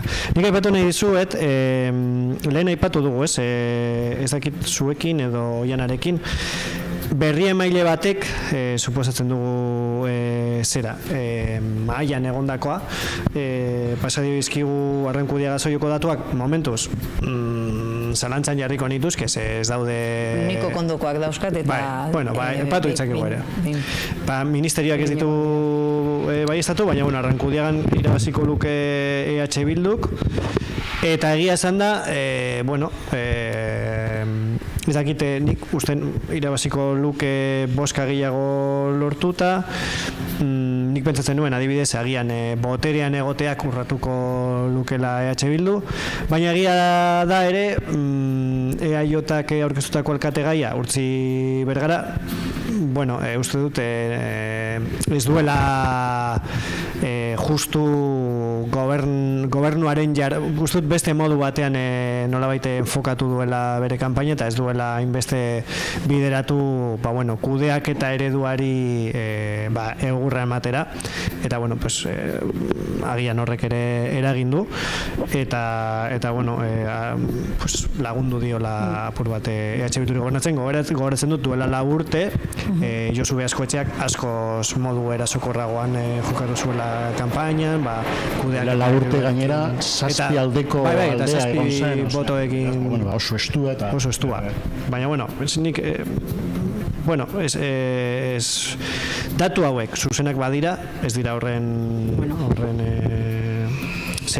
sustekoak, normalean, ez daude desberdintasun handiak bosketan gero rekontua egiterakoan igual bat, bi, lau, baina gehiagorik ez. Gero ikusiko dugu barne ministerioan.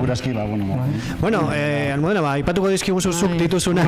Nik edakatu kondo eta nago, hiperposi. Bost aterako dugu, bost eskaino, maioria absoluta, gehiengo absolutoa, bai bosketan eta bai eskainoetan. Kondo horrera 3rekin jarraitzen du, hori bildu bat. Bildu bat, guk... Hemen ditugu... zuk dituzu gehiena, guztiak. Orduan, hemen dauzkagunak dira erdienak, horren arabera izango litzateke bost bibi, baina zuk aipatzen duzun arabera dira bost 3 bat, ezta? Bai. Ez dakit bost 3 bateko egoera batean, ez dakit, nik uste ez duela zentzu askorik, EAJak eta EH Bilduk bat egitea dinot. Ez gobernuan dagoen taldeari dagokionez, ez oposizioan dagoen taldearen dagokionez. Nik uste ez dakit inoz. Nik uste dut, ondo funtzionatu da gutxi gora bera okondon, egia da, gobernuan sartzeko nik ez dut ikusten, baina horrek jonek esango du, kasu horretan, baina egia da, nik suposatzen dut, eta gure asmoa beti da hori, akordioak iristea beti, nahiz eta gehiengo absolutua eduki, eta hori ere ikusten dugu Eusko Jaurlaritzan edo Legebiltzarrean, beti akordio batera iristea da ona herriarentzat eta herriaren alde lan egin behar dugu. Orduan nik suposatzen dut, hori iritseko dugula akordio batzuei, baina egia da, gehiengo absolutuarekin, nire zorionak beroenak okondori eta Jon Eskuzari, nola ez? Ez dakite, Inigo, zure kasuan ikuste EH Bilduren aldetik agian ez daukala ere. Oraindik geratzen da justu erdia, ez da? Portatzeko eta hori, baina, egia da, mundu guztiak, alderdi guztiak eta leku guztietan nahi duena da, gobernu egonkor bat izatea, ez da? Gu, adibidez, gutxiengo absolutuan egon garenok, badkigu zer den hori, eta egia da, batzutan, eta herriarentzat ere, mesederako baldin bada, akordiak heltzea, ona da, baina, batzutan zenolako oposizioa topatzen duzu, ez da bat ere erraza, baina, egia da, leku guztietan, gehiengo absolutuak bermatzen duen zenbaki hori, bilatuko dugu, batez be, ordu hauetan, gero, bihartik aurrera, akordioak heltzeko, edo behintzat, herriarentzat importanteak diren, ez dakit, programak edo gauzatzeko, beti pres egon behar gara, ez da? Behintzat hori da, herriak eskatzen duena, eske hori da politika egitea, akordioak iristera. Eta, Uruñako emaitzak ditugu, hemen ia ez, 70 daukagu EAJaren garaipena, Urduñan gertatzen dena da, apur bat arrankudean gertatzen dena, ez? Badagoela horre langa argia eta borroka argia bi taldeen artean. Kasu honetan EH Bildu galduko luke gehiengo absolutua, eta aipatu genuena, ez? Ez dakigu zehazki Elkarrekin Podemosen zenbat bozka izan diren historikoki EH Bildurenak, baina argi dago hain lehia estua izan da, ez? Dauzkago hemen, 718 eta 701 bat. Olako Elkarrekin Podemosen 77 bozka horien artean, izango balira EH Bildukoak, erabakigarriak direla. Ja, baina eski horrelagoa da. Baina dinot, ez? Gu galdu gendun lau kondon, klaro, eta lau joaten badira bozkatzera, eta guri bozkatzen badigu. Baina dinot, Errepublikarrek aurrekoan ez ziren aurkeztu, eta suposten dut, bozka horiek jende hori mobilizatzen bada. Baina argi dago ez direla EH Bilduren bozkak. Izan leke.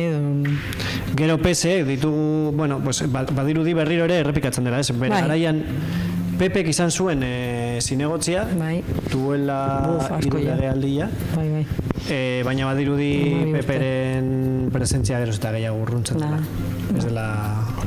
eta gero adibidez peperena, osea, ez badu mantentzen Artziniagakoa, esango nuke mapatik hori desagertuko dela, eta hori beste datu bada, kontutan izan da, zer nolako imatzak izan zituen, duela adibidez 10 edo 20 urte, eta gero, ez da Urduña kasu, baina, edo agian bai, baina momentu baten ere hitz egin dezakezu, edo hitz egin dezakegu ea politikan edo gure eskualdean, psikopolitikoak dauden edo ez, ezta? Eta adibidez Urduñan, EH Bilduk izan du alkatetza 2011-etik, Amurrion adibidez EAJ izan du alkatetza 2011-etik, adibidez Laudion, esaten da ziklo politiko horiek baldin badaude eta 8 urtekoak direla edo hori, eta herri egoera desberdina den edo idiosinkrazia ezberdinak daude. Bai, hori egia da, eta gero depende ere. Okondo ere, nik uste joera historiko hori apurtu dela azken bi... Gehien bat azken honetan. Bai, EAJ-aren arteko hegemonia gonda, orain Okondo aurrera nolabait. Okondo sigla asko egon direla batzuk. Baina beti izan dira berberak, eta siglak, en fin. Baina, oso interesgarri izan da Okondoko panorama hori. Interesgarria. Artziniagan, aipatzen zenuten, ez? Peperen kasuan, Joseba... Bai, Lejalde. Ez egon da, Joseba Lejalde dela, bat... Referente bat izan da.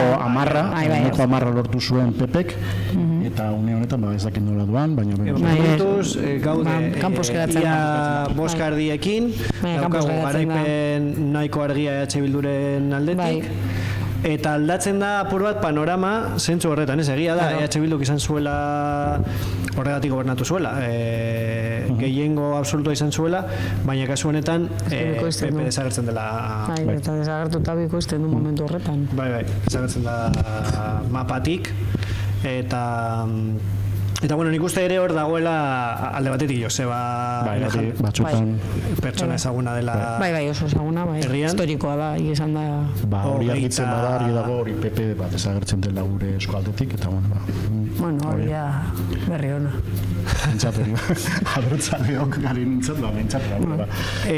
bai, momentuz badirudi Alderdi Popularrak zuen bakarrik ordezkari hori, eta badirudi ordezkari hori ere galduko duela. Ikusiko dugu Orozkon, ez dut uste harrigarri izango denik, baina ikusiko dugu Orozkon zagertatzen den.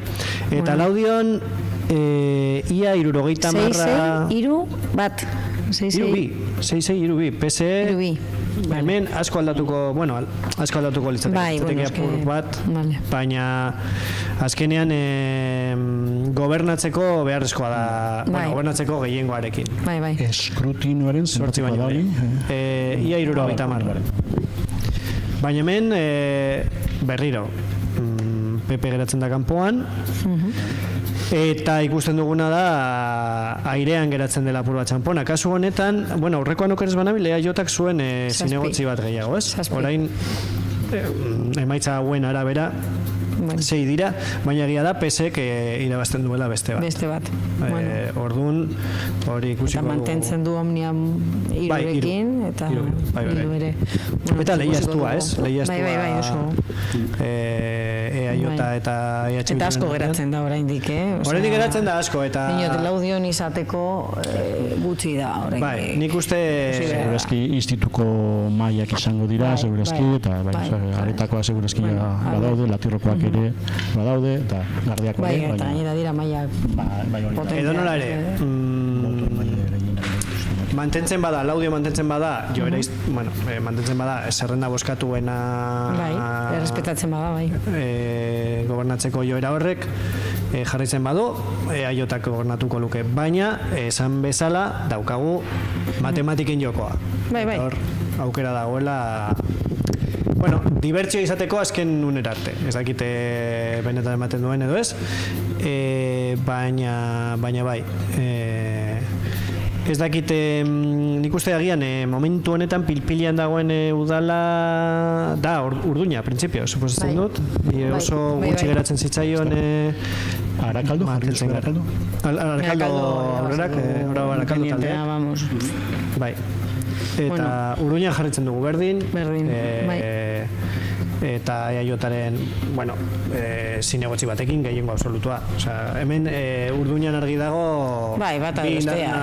Edo batak edo besteak, zirte edo zart. Ez dago beste... Badaude bestelako boskak, baina, bueno, zirte edo zart. Hori da. Eta, bueno, horoskoko datuak ez dakite zeo zer jaso dugun, momentuz ez dira atera horoskokoak. Eta horoskon ere, bueno, zegoen zalantza hori, ez?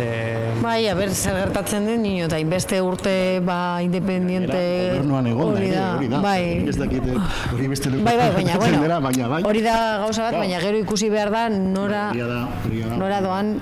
Hori da, nora doan. Bueno, printzipioz, historikoki eta beste hauteskunde batzuetan EAJaren gotorlekua da Orozko. Bai. Soziologikoki ere handikatu. Bai. Ikusi beharko dugu, herrietan gertatzen diren nolako talde independentea sortzen direnean, dira askotan tokiko gatazkai lotuta, eta horrek, bueno, eragiten du pertsonengan eta bozkatzeko orduan. Zer nolako joerak duen pertsonek boska aldatzen duenean, adibidez, batzutan, ez da zuzenean beste alderdi batentzat ez doa beste alderdi batentzat, edo abstentziora, baina, bueno, Orozko kasuan, alderdi hori existitzen ez bada, oso, ikusiko dugu zer gertatzen den. Bueno, Aiaran, ia ez, 80%, apur bat berresten da, ez garaipena, ez gehiengo absolutuarekin, egia da matematikek emango luketela EH Bildu eta Aiara Batuzen artean sortzeko gobernu bat, baina bueno, gaur egun nik uste gauza raroa izango litzatekela. Ez dakite, nik ez zait iruditzen agian hain argia, laudion agian badagoelako Omniaren aldetik eragiteko gogoa, baina ez dakit Aiara Batuzen kasuan. Nik uste Aiara Batuzen kasuan agian EAJko gehiengo absolutuarekin ez gobernatzearekin konformatzen dira. Nik uste, apur bat eurekin hitz egindakoaren arabera, eurek panoramarik okerren txat jotzen zuten gehiengo absolutuko gobernu bat, ez? Eragiteko aukera asko murrizten delako. Baina, bueno, bai irutzen zait, apur bat igarria, momentuz, sorpaso bat dagoela bosken aldetik Aiara Batuzen kasuan, ez? Dagokionez, badirudi, momentuz, aurrera hartzen diola... Egarren fortzua izango nintzen. Naiz eta gero, zinegotzietan, berdin duta egon, eta Arrankudiagan zoien, euneko unarekin berresten da epatutakoa. Bueno, aurreko hauteskundeekin aldeatuta handitu da ezberdintasuna, baina zinegotzien aldetik ez. Urduña bezala, bi alderdi daudenean, batek irabazten du gehiengo absolutua eta ez dago tarte askorik. Hemen bai dagoela gehiengo abertzale erabatekoa. Bata edo bestea, Urduña historikoki horrela izan da. PSek 6 boska ez duela. Baina harrigarria da, gure kasuan, edo komarkan behintzat, gertatzen dena da, Urduñan, orain ikusten dugu Arrankudiagan, bata edo bestea. Eta estatuan gero eta bananduagoa dago panorama. Panorama gira da, beti izaten da hori. EAE izan dela multipartidismoaren eredua, eta Espainia izan zen bipartidismoaren ematen du, aldatzen ari dela, hori egia da, eta kontutan hartu Euskal Herria desberdina da. Zorionez. Bueno, aipatu behar da ere, 15 zikloaren hasieran leku gehienetan, abstentzio eta barrek egin zuela gora, baina Euskal Herrian Bildu garai horretan sartu zela hauteskundeetan, orduan beste erritmo batekin goazela. Bai, baina, bueno, egia da, bat edo bestea, bueno, ikusten dugu Bai. tendentzia, eta gero, bai gertatzen da, alternatiba independiente dagoen lekutan, bai hori bai da egiten duena desberdintasuna, ez da? Bai, baina estatuko alderdiak... Estatuko alderdia, hori da... Bueno, PP desagertuta, estatuan gobernatzeko aukerak dituen alderdi batek, eskualdean. Hori ere ikusi behar dugu zer gertatzen den estatuan, hori ikusiko du hauteskunde orokorrean zer gertaleike. Baina argi dago hemen beste giro politiko bat daukagula, eta PP desagertu dela, PS leku gutxietan... Momentuz, Amurrion eta Laudion ditu ordezkari. Momentuz, mapa politikoa da EAJ-arena, EH Bildurena, eta gero, bueno, pues... bai, independienteak edo PSOEk dependenon, eta, bueno, pues hori mantentzen du Laudin eta Amurrion. Hemen Amurrion ja ikusten dugu, ia euneko zenbatuta mantentzen dela aipatutako joera, EAJ-ak irabazten du, kasu honetan 1810 boskekin, EH Bildu 1713 kokatzen da, eta PSek lortzen du, hemen ikusten dugunagatik, bi boska. Orduan, bueno, esan dakoa, printzipioz erraz izango luke EAJ-ak gobernatzeko, PS bere bazkide naturala delako. Behitu ere Amurrio, ez? Eta duela 8 urte, ez dakizen bat alderdi politikoak izan zituen ordezkaritza, eta geratu dira 3, Bai, desagertu dira. Horregatik dinote, hemen kontrakoa egiten dugula. Estutzen ari da zentzu horretan kolore politikoen banaketa, estutzen ari da, eta geroz eta argiago dago, bueno, lehia geratzen ari dela EAJ eta EH Bilduren artean momentuz, EAJ garaile, ia leku gehienetan, Arrankudia kenduta, okerez benain, bueno, Arakaldo, Arakaldo eta bai, ikusi behar du, Urduñan... Eta Orozko. Bai, Orozko, ni nago. Orozko, erikitan nau. Bai, egia da. Bai. Daukagu, bueno, Artziniagan ere printzipioz ematen zuen txebituk irabaziko duela, eta gehiago absolutuarekin, apur bat hori zela bere apustua. Eta bueno, ez dakite Amurrion... Zelan baloratzen dituzue emaitzak? Bueno, nik uste dut dira espero genuena, gutxi gora bera. Ez dago aldaketarik handik, dinot fokus inkestarekin konparatuta, nik hemen ez daukate datuak, baina, bueno, horrek esaten zuen inkestak, así que, bueno, principios, ondo.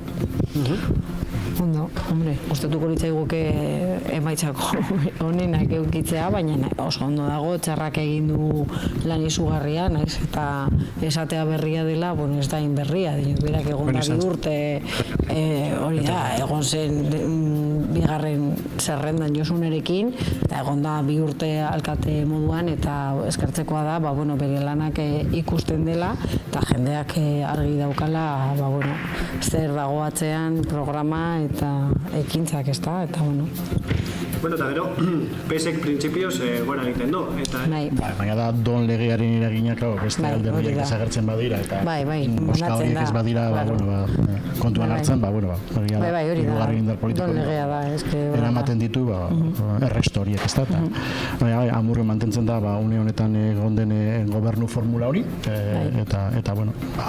Ez que donek legea hori egiten du, txikiena geratzen da besteekin, hori da, besteekin geratzen dira kanpoan, horregatik gehitzen du hemen dagoena, baina hau ez badu heltzena 105 arte, desagertzen dira guztiak, eske... Bai, bueno, printzipioz, Amurrio esan dezakegu gauzok aldatu direla, baina zeuden moduan apur bat jarraitzen. Bai, jarraitzen du berdin. Nik baina almenduko nuke, okeres banabil, EH Bilduk gorakada nahikoa izan duela, eta heldu diola. Eta gero bai. Hori ere ikusi behar da zensuarekin ez... Honetxo bat, egingo dugu etenalditxo bat.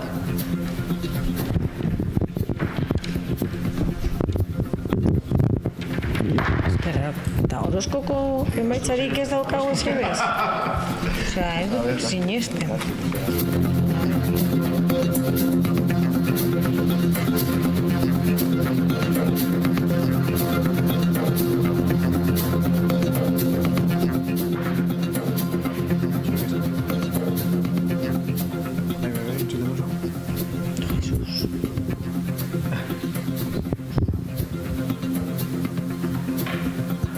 Kobertura gutxi daukat, Bai, ondo. Bai, vale. Zuenean. Vale, bueno, egin dugu etenalditxo bat kontu teknikoen ondorioz, mikrofono batek kale egin duelako, eta aipatzen genuenagatik, orain, bueno, interes gehien sortzen diguna dira Orosoko emaitzak, ez da? Bai. Laudioko ere. Bueno, guztiak, baina... Nik okondoko jakinda, pues ja... Leku batzuetan nolabait ikusten da zeinen joera. Vale. Ez? Apur bat, bueno, Laudion aurrikusitakoa betetzen da, Amurrion ia egunekoa daukagu eta mantentzen da EAJaren gobernua. Orozkon dago apur bat galdera ikurra, ez? Adie desagertuta, ikusi behar da nora joaten diren boska horiek. Eta gero, Urduña, zeuneko 30 falta zen eta aldea oso estua zen EAJaren alde. Eta ikusi beharko genuke, printzipioz, beste herrietan ikusi duguna da mantentzen dela joera hori, baina berretsi behar dugu euneko eunarekin.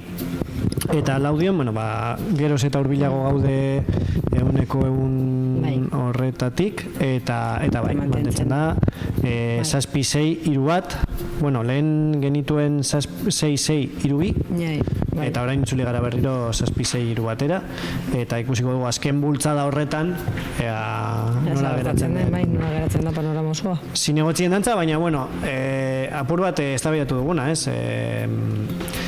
EAJ garaile, baina matematikek emango lukete bestelako gobernu bat planteatzeko. Nik ez dakit egingarria den, edo ez? Eta baina bada eskenatoki berria beste herriekin alderatuta, beste herrietan, bueno, apur bat argiagoa da zelan geratuko den urrengo legealdiko joko politikoa, ez? Momentuz, Orozko jaso behar du, eta, bueno, zenbait Artziniega ere ikusi behar dugu benetan mantentzen den, edo ez? Ze valorazio egiten duzu emaitza hauekin? Bueno, nik berriro esango dut, gu oso pozik gaudela Okondon, gehiengo absolutua lortzea, hainbeste urte pasata gero eta hainbeste, bueno, gauzak gertatu ostean, oso guretzat da, bueno, izugarria. Orduan, alde horretatik oso pozik, gainera eguneko egunaia zenbatuta, argi dago horrela geratuko dela, orduan, guretzat oso ondo.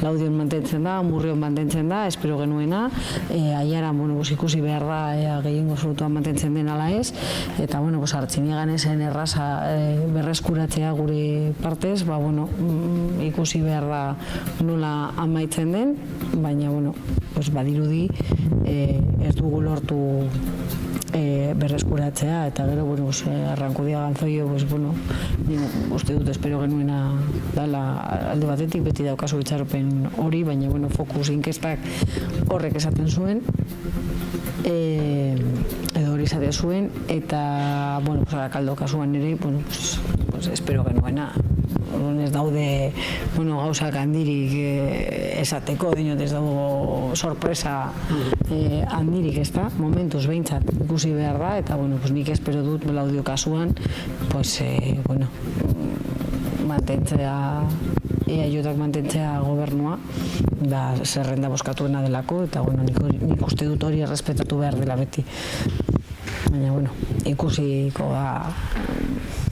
Inigok zu ze balorazio eta orokor bat eginez, abertzaletasuna nik uste dut mantendu egin dela eskualdean, nik uste dut eskualdea abertzalea da, eta nik uste dut zentzu horretan posgarria da, ezta. Desagertu da Alderdi Popularra, hori Artziniegatik ez badu ezer lortzen, esan dezakegu Alderdi Popularrak ez duela inolako presentziarik izango gure eskualdean ere, eta zentzu horretan ere, albiste ona.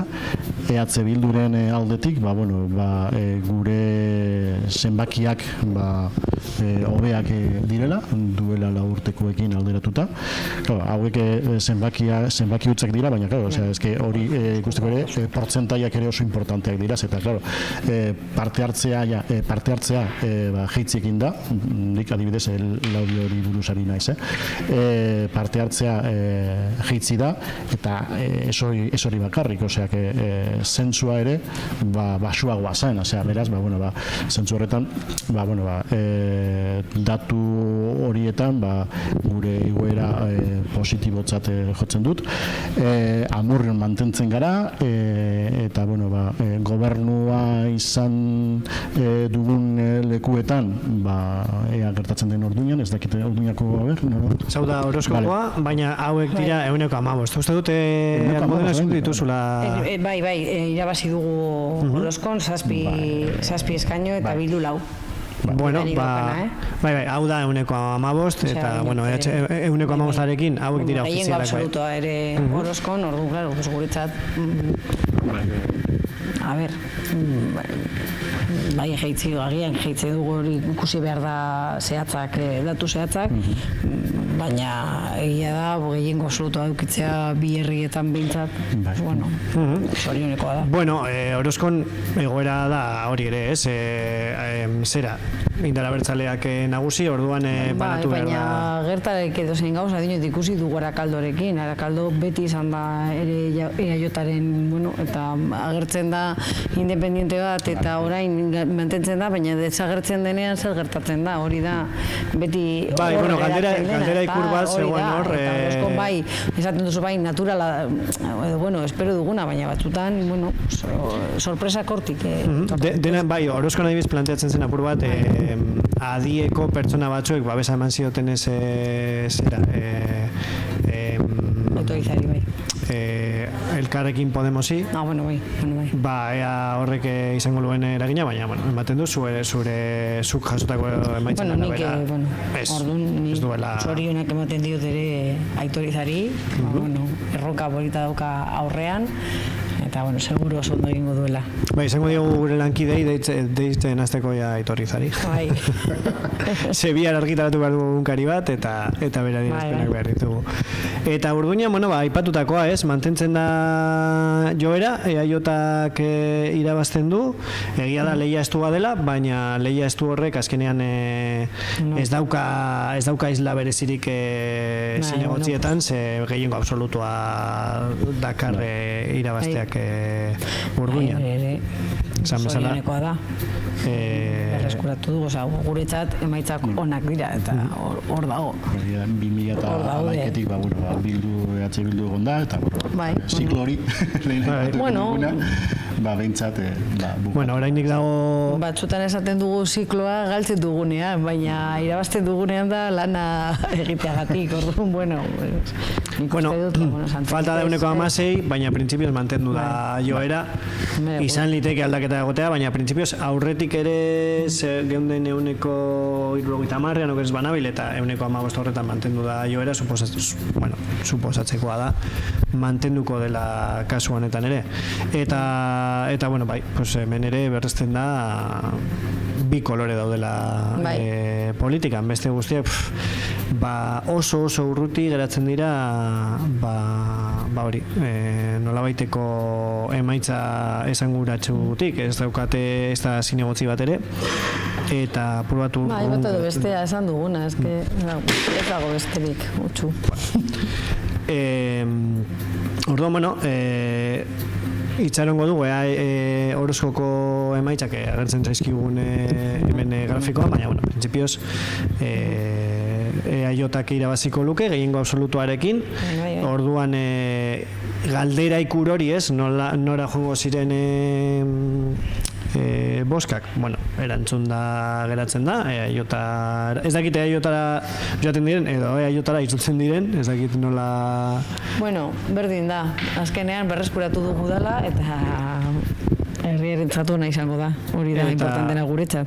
Eta ikusiko dugu ere, zenolako egia da, giro politikoa nahiko baretu zela Orozkon azkenengo legealdian, nahiko baretu da, baina hasierako legealdi horretan nahiko gorra izan zera, suposten dut honetan ere, bueno, profil basukoa izango dela, zentzu horretan ez gatazkaren aldetik, apur bat udala... Gatazkak ez dira honak, inoiz.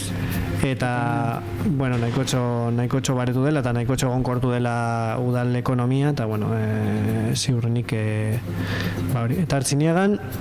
Jarraitzen du berdin. Jarraitzen dugu. Bikoiztuta. Eguneko egunean, EH Bilduk gehiengo absolutua lortuko luke, zinegotziak, EAJen zinegotzi bikoitza izango luke, eta PP desagertzen da. Era bat, orduan PP desagertzen da, eta naiz eta pasadizurutza izan, PSek lortzen ditu boska gehiago. Bakarra, nik uste adierazgarria dela ere desagertu, desagertu txat jo esakegula. Baina eske batzutan udaletan hori gertatzen da, pertsonak oso importanteak dira, herri txikietan eta Artziniega da kausu bat, eta batzutan jendeak agian bai boskatzen du PPek, baina boskatzen du kasu horretan Joseba Lejalde. Hori ikusi dugu askotan. Kasu honetan ikuste dut, hemen azaltzen diren datuak, adierazi nahi dute, segurazki, Joseba Ibanko eta bere ekipoaren lanari ematako saria, ez da, eta Joseba Ibankoren asmoa edo EH Bilduren asmoa bazen, gehiengo absolutu hori mantentzea, aurrekoetan, bost zinegotzi lortu zituen EH Bilduk Artziniagan, eta, hemen beste zinegotzi bat, ez da, eta ondo legoke ikustea bai, ondo legoke ikustea bost botoak dinot 2019ko botoak konparaketa egiteko ikusteko pizka bat 2019ko botoak balderatzeko botoak baino portzentaiak eta claro, edo botoak dinot ikusteko azkenean herri txikia izan da botoak oso adierazgarriak dira berdin izango da baina ikusteko gutxi gora bera porque batek daki trasbasen hon egondan. Ez dakit ezustekoren bat ikusten duzuen egungo emaitzekin, ez dakit adibidez Arrankudia, zuke Almudena aipatu duzu Arrankudiagan apur bat aurre ikusten zenutela hori, baina nik uste nuen zera botereak urratuko zuela apur bat gehiago EH Bildu. Kasu honetan Artziniegan gora egiten du EH Bildu berrogei boska gehiago jasotzen ditu eta EAJak galtzen ditu 63.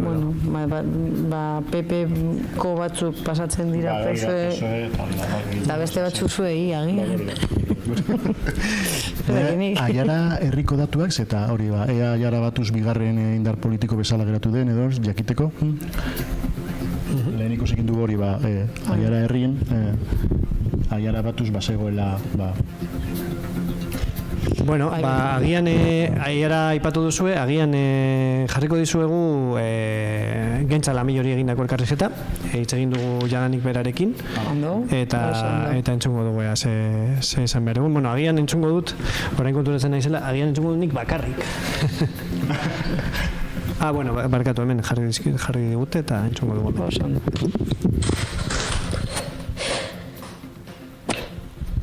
Eta gurekin daukagu Gentza Lamillo ere Aiarako herriko alkategai boskatuela izan da. Zer moduz Gentza?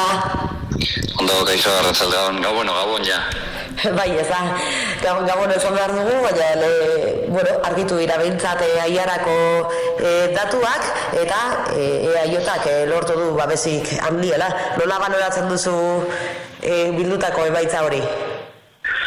Alde batetik pozik, zeren berriro ere Aiarako jende gehiena EAJaren alderdiengan jarri du konfiantza eta alde horretik pozik. Valorazio positiboa beraz, datozen egunetan edo asteetan udal gobernuak osatuko dira, kasu horretan Aiarako egoerari erreparatuta, ze gogo eta egiten duzu edo nola ikusten duzu panorama politikoa? Bueno, hurrengo egunetan ikusi behar izango dugu apur bat zein izango den egoera, gehiengo absolutotik etortzen gine 7 zinegotzi, orain 5 ditugu, nolabait jarabatuz gora egiten du, banaketa horretan, eta hurrengo egunetan begiratu izango dugu, eta lehen elkarrizketa hasi naizen moduan, posik zeren, egoera arraro samarretik etortzen ginen, eta, jendearen konfidantza eta lehenengo alderdia izatearen aldetik, posik. 660 boza izan dira Aiaran pilatu dituzuenak, zentzu horretan herritarrei zein mezu belara erzi nahiko zeniek egentza? Bihartik aurrera horretik egin dugun moduan, Aiara hobetzeko lanean arituko garela. Horrela egin dugu eta horrela egiten jarraituko dugu.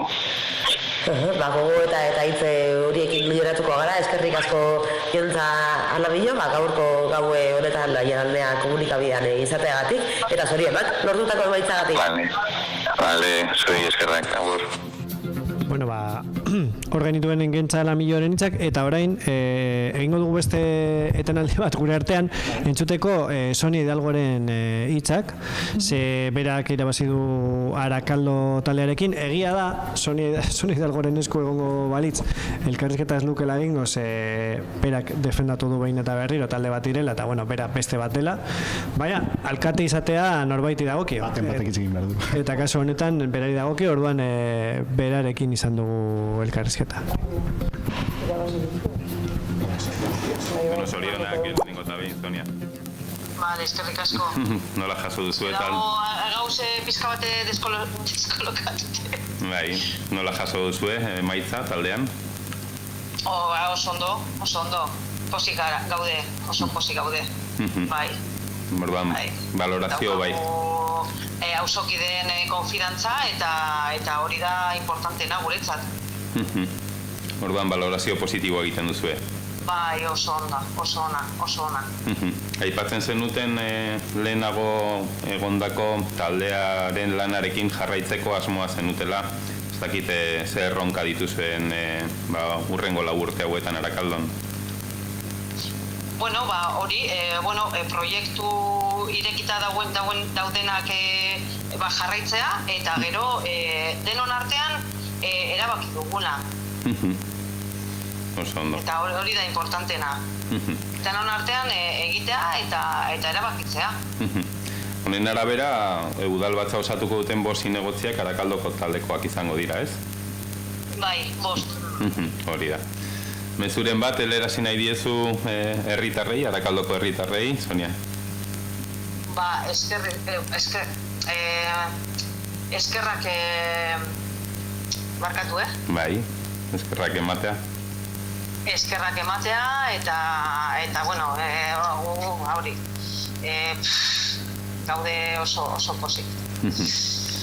Oso ondo, Sonia. Mila esker, Sonia Hidalgo, Arakaldo taldeko zerrenda burua, elkarrizketa eskintzagatik eta zorionak lortutako emaitzengatik. Zuei. Eta Sonia Hidalgoren hitzak entzuten genituen bitartean, uste dut, apur bat harriduraz jaso dugula, ze apurtu da joera, horrenik berrikusi behar dugu, baina 30 boska eskasengatik irabazi du EH Bilduk Laudion. Momentuz, Ainize Gadaztakaren zerrenda izango litzateke boskatuena, zinegotzien aldekitik 7-6 geratuko litzateke, baina lehen aipatu dugu, EH Bilduren txat balio zuena, balio du txat ere. Baina hori da nire iritzia dinot, nik beti uste dut errespetatu behar dela zerrenda boskatuena.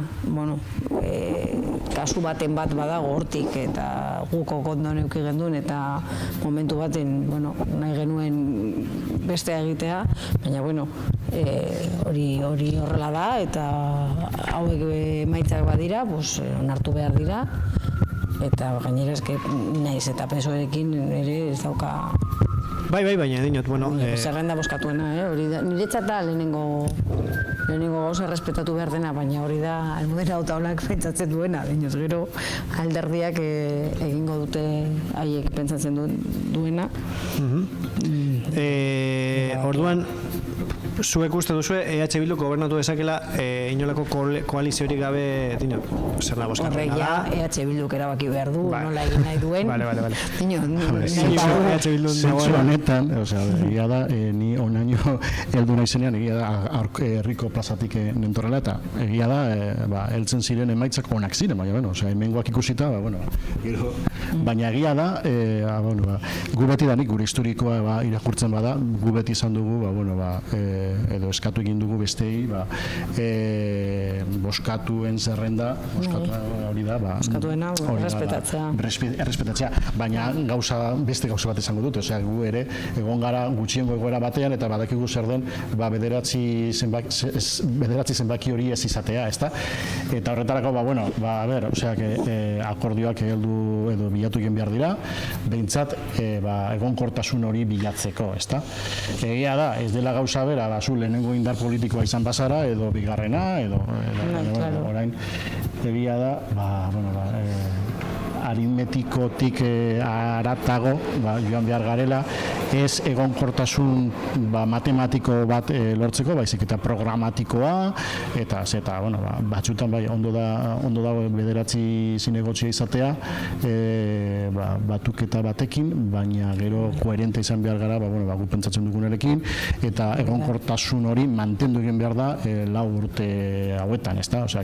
Ez ustekorik ez izateko, eta horretako, EH Bilduri dagokio une honetan, elkarrizketak aztea, segurazki mundu guztiarekin hitz egingo du, eta horren arabera nik uste dut importantena hori, egonkortasuna bai, baina egonkortasun programatikoa eta ez bakarrik matematikoa. Bale, dauzkagu Txutxez Navarretan hitzak, baina eskatuko diote taldeari, momentuz, orain arte ikusitakoa, ez ustekoa laudiokoa, nik uste. Bai, horrela da.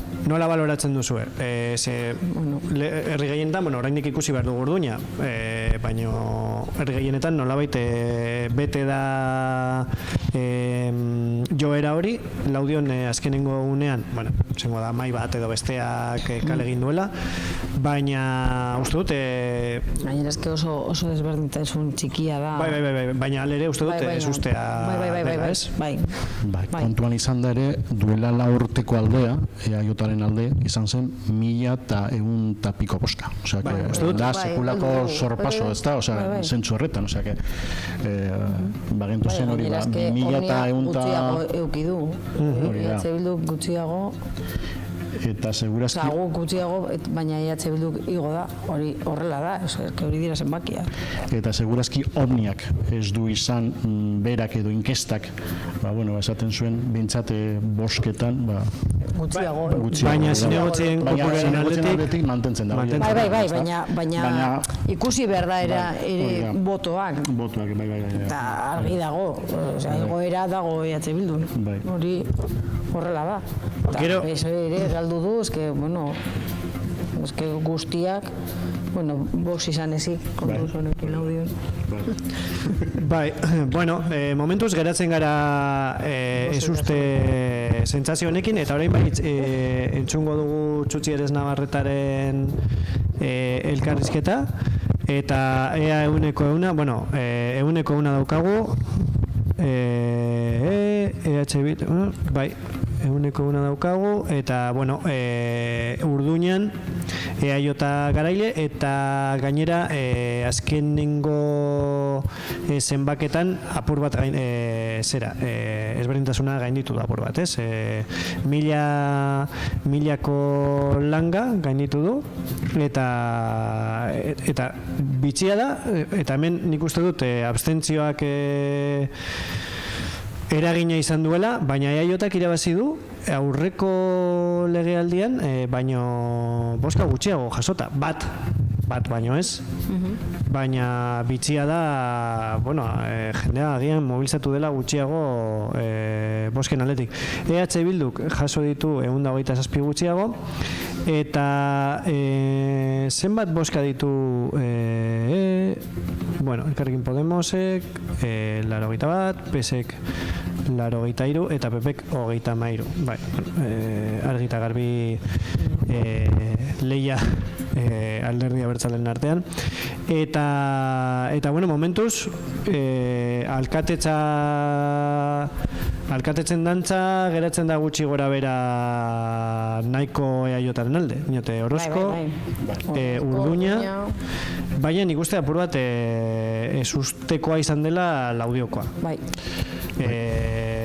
Dena den, emango diogu herri guztiei bere garrantzia eta entzungo dugu Txutxi Eres Navarreten elkarrizketa, ea ze mezu duen une hauetan.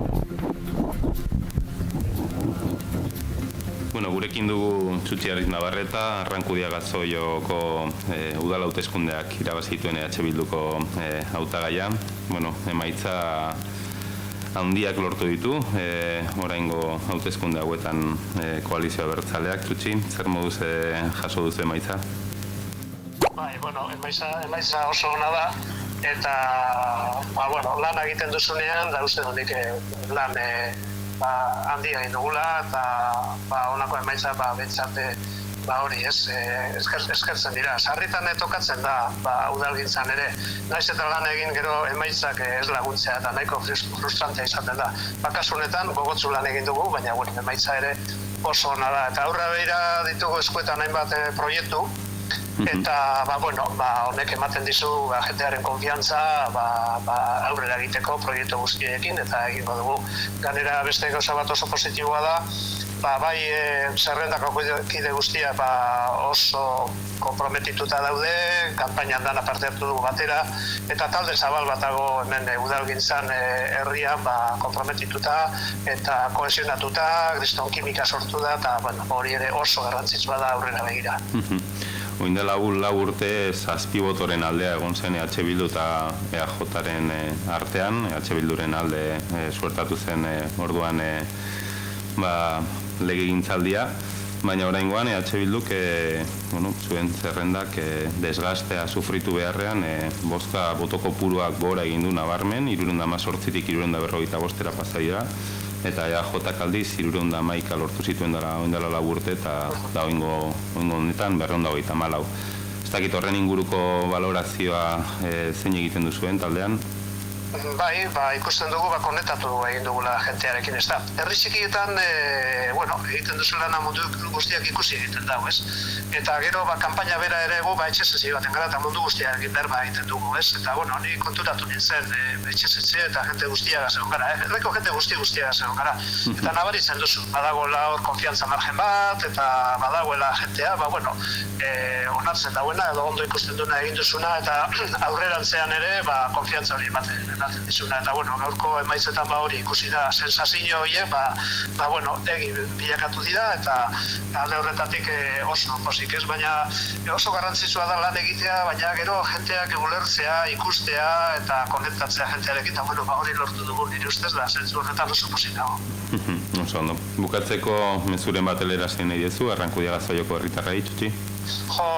Nik momentu honetan oso emozionatuta nago eta eskerrak ematea, mundu guztiari eskerrak ematea, ze hau aurrera pauso kolektibo bat da, eta egin dugu lana erera kolektiboan egin dugu, eta orduan emaitza hain honak ataratzeak, alde batetik emozionatu egiten dago, zentzu horretan eskerrak eman, jente guztiari, eta beste alde batetik aurrera begira ere indar berriak ematen dizkizu jarraitzeko gure lanarekin. Arrankudia eta Soilo, danok maite dugun Arrankudia eta Soilo hori egiten eta egingo dugu. Oso ondo, Txotxi, zorionak eta eskerrik asko aiaraldea.eus tartetxo hau eskintzagatik. Vale, eskerrik asko zerbei, agur, Agur. Bueno, hortze genituen Txutxi Eres Navarretaren hitzak, berak mantenduko du alkate kargua, eta lehen, Almudena, esan diguzu interesgarria izango litzatekeela ere ikustea zera, batzar nagusietako emaitzak momentuz, soilik daukagu 125 gutxi gora bera. Baina da ikusteko, eske ikusi duguna izan da, Ea mantentzen den udaletan udaleko gauza joera bera hori gertatu edo, dela, ja. guk egon gara aurrean eta gero azken momentuan aldatu da. Orduan oso zaila da esatea orain honekin. bai, baina bai, izan liteke adierazgarria izatea Bai, baina, batzar nagusietako mantentzen bada, suposatzen da, eta zuek ezagutzen duzu hobeto elaudio, baina askotan gertatzen zaigu, igual irabazten ari zarela, mailak zureak direlako, zureak, entre comillas, baina, eta gertaleike gauza bera biltzar nagusiko mailekin, eta gero aldatzen da, azken bia, hori da, azken dira, 29 botogatik, dena den bai, niri, Laudion gertatu. Oso gutxi da, orduan jakiteko tendentzia nola doan, eta oso gutxi dago eskutzatuta oraindik. Egia da Laudion, abstentxoak ora egin duela 4 puntutan. Badela, bada datu handia, eta hemen ez dakit, batzar nagusieta, horrenik daukagu 121 bakarrik batzar nagusi dagokionez, argi geratzen da eskualdeko joera, gero herri alderatu beharko genuke. Bai, niri gustatzen zait ikustea herri pizka bat ikusteko zein den tendentzia. Normalean badirudi jendea boskatzen duela gauza bera, baina ez da horrela. Batzutan, eta guk ikusi. Bai, eta guk ere, hori da. Edo batzutan hori, esan duguna, Joseba Lejaldearekin gertatu dena, batzutan da pertsonak eta zein pisua daukan bata edo bestean. Uste dut hori ikus dezakegula Amurrioko kasuan, ez? Amurrioko batzar nagusietako boskak baditugula, edo badaudela. Igual lokondokoak ere egongo. Bakarrik dira udalekoak, Amurrioko ja 100 daukagu, ikusiko dugu. Zeintzuren diren emaitzak.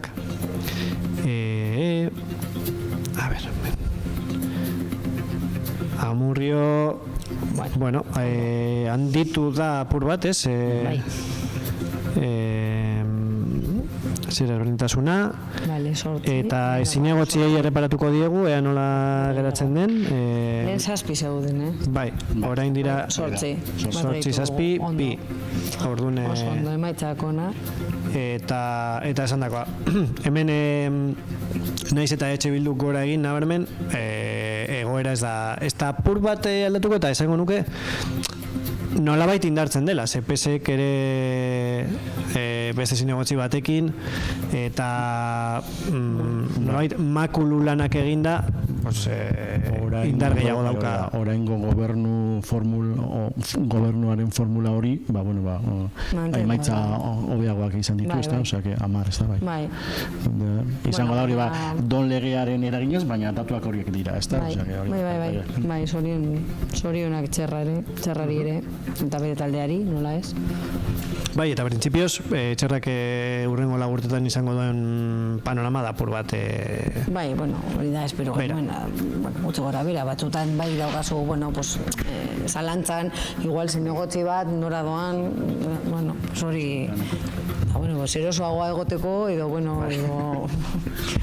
Bai, baina, printzipioz, Amurrion ez dago aldaketa berezirik. Bai. Gero boskak zenbatu beharko dira, eta ikustea, abstentzioa aintzat hartuta, eta hainbat aldagai hartuta behera egin duten boskek edo ez. Baina berez, hori nolabait ja politologoentzako, berez herritarrentzat, ez da... Ni bintzat ez naiz. Ez da... Hausnarketa soziologikoak eta behar dira, baina beno, Ez da zelatuko. Txabi, galdetuko ez dut, suposten dut ja, begiratuko diguzu mesedez, zera, horoskoko datuak ditugun... Aiara herrikoak ere, aiara bakusi bigarren indar politikoa mantentzen den, edo...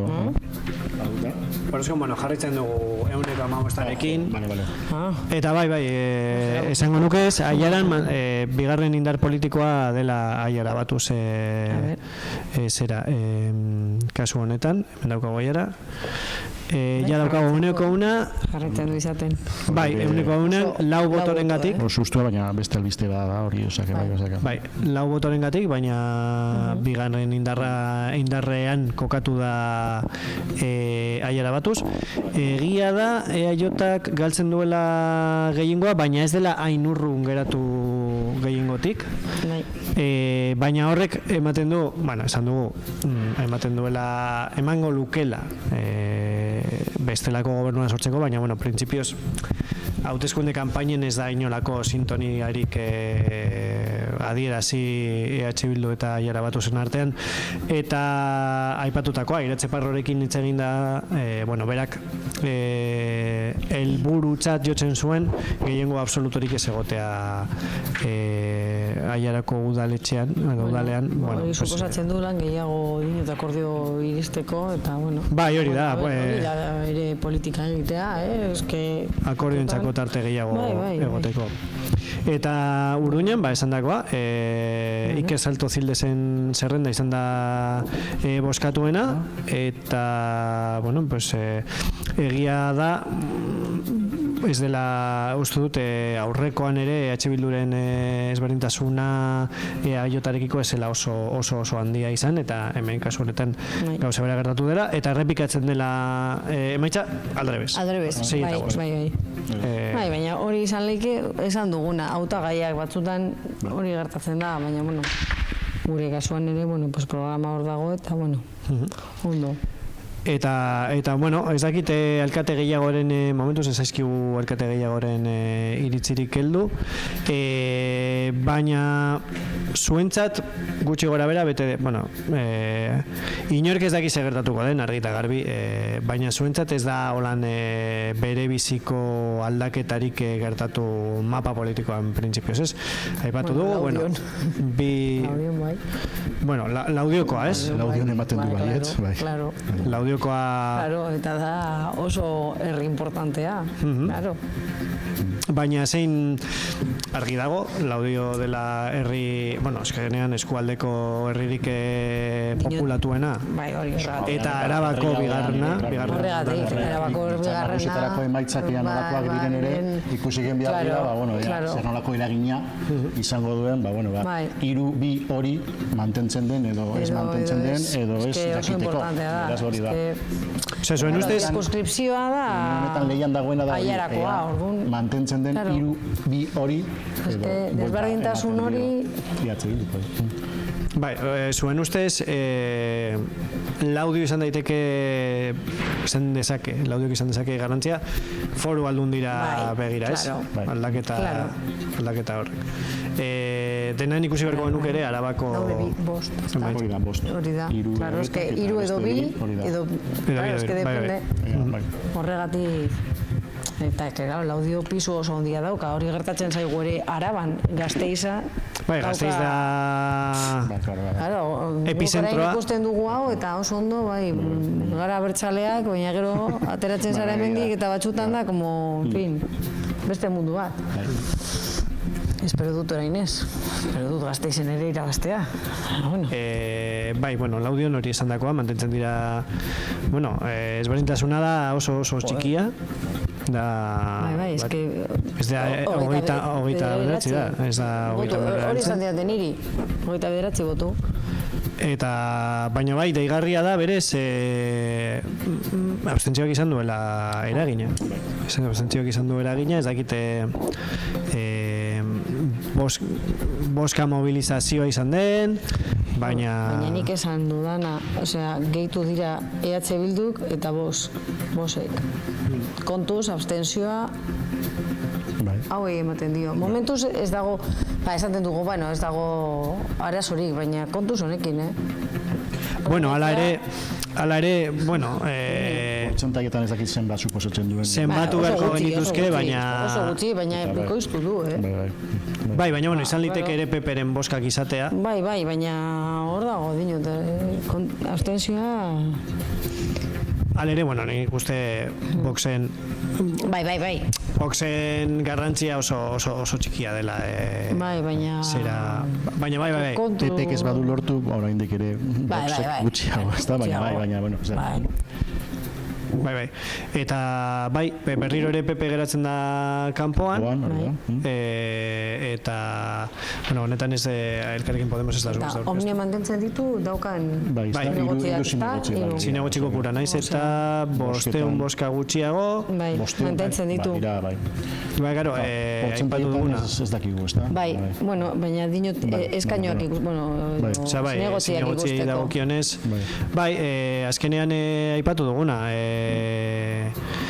Badirudi abstentzioak, bueno, kalte egin diela batzuei bestei baino gehiago, eta baina gero zinegotzi banaketan ez da horren bestei gartzen. PSE azkenean geratu da bakarrarekin. Baina honekin argi geratu behar da, batzutan esaten dugunean, eta dinot guk besteak, dinot berdin zait zein alderdiak, esaten duzunean, total, eginda dago, ez dakiz zer, si por uno, beitu, 29. Bai, eta ez da herri bakarri izan, Urduñan gertatu da gauza bera. Baina batzutan jendeak horregatik abstentzioa ez da ona, dinot, ez bakarrik bata edo bestea irabazteko, baizik eta jendeak parte hartzeko eta da guztion gauza bat, osea, politika ez da bakarrik politika egiten dugunetako gauza bat, guztiontzako da, orduan, claro, orain agian batek esaten du, jakingo banu, baina, ezin da ezer egin. Hori da. Ez dakit, lehen aipatu duzu, Almudena, zu, bueno, zerrenda bozkatuaren aldeko autoa egingo zenukela, baina aipatu duzu ere, Laudio oso herri estrategikoa da. Horregatik esan dut nik horrela pentsatzen dudala, baina, bueno, ikusita zenbakiak ez dira ematen dinot azkenean, pesoek dauka bi, eta nik suposatzen dut, naiz eta esaten dut nire izenean bakarrik, suposatzen dut zerbait egin nahi badugu, segurazki Omniak egingo du, zerrenda bozkatuena da, EH Bildukoa, eta babesa emango dio. Suposatzen dut, Bai, baina, bueno... Gertaleik edo zen gauza, hori horrela da, eta gero akordioak hor daude, eta, bueno, horretarako daude... Baina matematikoki emango luke PSE Omnia EAJ gobernu bat. Bai. Arraro alitzateke, baina... Baina, bueno, Omniak nik uste argi utzi duela, udal politikan eragina izan nahi duela. Egia da, errazagoa litzateke nolabait EH Bildurekin errazagoa, ez dut askoz errazagoa ikusten, baina, bueno, nolabait argudiatzea, zerrenda bozkatuenari babesa ematea, baina, bueno, orainik matematikoki aukera. A ber, dinot, hori da nik pentsatzen dudana, baina egia da, Gorka Hortaran lehenengo legaldian 3. zen. Eta Odone Elorza, orain ez dugu goratzen, baina... Omniak berak duela 8 urte, 3. indar politikoa izan da, ikusten zuen bere burua behintzate hautagaia alkate bezala. Horregatik dinok, bihartik aurrera segurazki, termino politikoetan, Laudion izango dugula poliamor, ezta? Segurazki, existitzen bada Tinder elektoral bat, segurazki gaur, Albarok, eman diola gustoko edo I like it, ez dakit EH Bildu edo EAJ-ari, eta egongo da, ea nork egiten duen match horren zain, ez da? Claro, ez que gakoa da momentu horretan. Baina egia da, ez dela gauza bera lehenengo indar politikoa izan edo ez, baina egia da, Omniaren faktoria, ez dakigu nolakoa izango den edo zentzungo dugun bihartik aurrera, ez da? Baina, nik lehen esan dut hori, niretzat funtseskoa dela egonkortasuna, baina ez bakarrik egonkortasun matematikoa. Ni lehenesten dut egonkortasun programatikoak eta kudeaketan egonkortasun hori. Osea, ez dela nahikoa hori ekainaren ez daki zei egunean alkatetza lortzea zenbaki batzuekin, baizik eta gero hori kudeatu egin behar da, mantendu egin behar da, eta logika batekin eta berriro denote egonkortasun programatikoa eta logikoa. Tenaren momentuz, maiatzaren 28ko gauak usten ditu udal asko bere argazkiarekin, bere 4 urteko argazkiarekin, Orduña, Orozko, Okondo, printzipioz arraroa esango litzateke Bildu gehiengo absolutuko gobernu batera, ez luke zentzu askorik. Artziniaga printzipioz ere, badauka bere gehiengoa, baina zalantzan dagoena da momentu horretan da Laudio, gertalik edozen gauza, zuk esan duzun, azkenean amurrionako argi dago, hori da, baina, bueno... Eta gehiengoa ez izan, praktikoki gehiengoa. Eta nik errepikatzen dute, hori, gertatu zen Gasteizen Gorkarekin, gertatu zen Odonorzarekin bere garaian Donostin, eta naiz eta 3. fortzua izan gobernatzea, nik ez dut espero 3. fortzua gobernatzea kasu horretan, baina... eta ez dakigu zer nolako jarrera izango duen. Baina, bueno, oso justua da diferentzia, orduan, bueno... Ematen du 7-6, baina oraindik bederatzi zenbaki horretatik, bi falta dira, ezta? Eta omniak 3 ditu. Bueno, badirudi daukagun argazkia, berez, bakarrik alda daitekela, Aiaran eta Laudion, ez dakit horrek ere eragina izango duen, adibidez, ez dakit ze kalkulu edo ze akordio lortu daitezken, baina ikusi behar dugu ere foru hauteskundeetako emaitzak. Printzipioz, kuadrillan ere ez da asko aldatuko. Mantenduko da gutxi gora bera gauza doden moduan. Mantentzen da, bai. Bere gehiago, aintzat hartu da, kuadrilla dela bakarrik Arabako herriak. Baina, Xabi, badaukagu foro, batzar nagusietako emaitza gehiago, ez dakite zenbaketak aurrera egin duen, edo, hori interesgarria litzateke alderatzea, ea jendeak lehen estu duen alkate gaia, edo lehen estu duen eta 3 horiek hori da, osea, jarraitzen dugu 131 ez da oso seguratxua bai, ez dakit erakutsiko dizkiguzu mesedez Laudioko emaitzak eta eske aldaketa izan da azken maietan hemen begiratuko dugu Laudion zenbatu diren gehiago Okondokoak foru aldundiko pizka bat ikusteko zer gertatzen den, hori, klaro, independiente bat daukasunean, zer gertatzen den ikusteko pizka bat ere soziologikoki, naiz eta soziologoak behintzatez izatea, pizka bat ikusteko... Okondok ez daude oraindik. Bale. Okondo... aipatu duzu, Okondon, egoera politikoa nahiko tenkatua egon da azkenengo 4 urteetan, almudena zuk uste duzu baretuko dela gehiengoarekin, edo... Nik uste dut, honena Okondorentzat izan da, eta esaten dut ez bakarrik politikoki, lasaitasuna dagoela herrian. Eta hori niretzat behintzat oso importantea da. Nik uste dut eduki dugula urte asko gatazka batekin, edo ambiente ranzio batekin orokorrean, eta hori zorionez, pizka bat jeitsi da. emaitza hauekin, gehiengo absolutuarekin, asko hobeto. Guretzat posgarria da, azkenean, lana eginda, eta eginda ondo EH Bildurekin, baina, klaro, edo nork nahi du gehiengo absolutu bat, eske hori horrela da. Orduan, nik uste dut akordio iritsiko dugula gauza askoetan, seguro, baina nik uste dut Okondorentzat onena da, hori, nivel de crispazion geistea.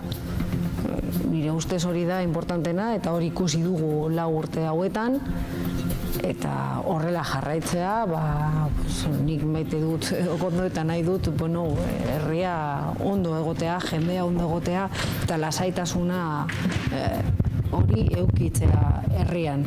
Eta, guretzat oso ona da emaitza, lana ikaragarria egin du Jonek eta taldeak, talde osoa, eta, hor daude emaitzak.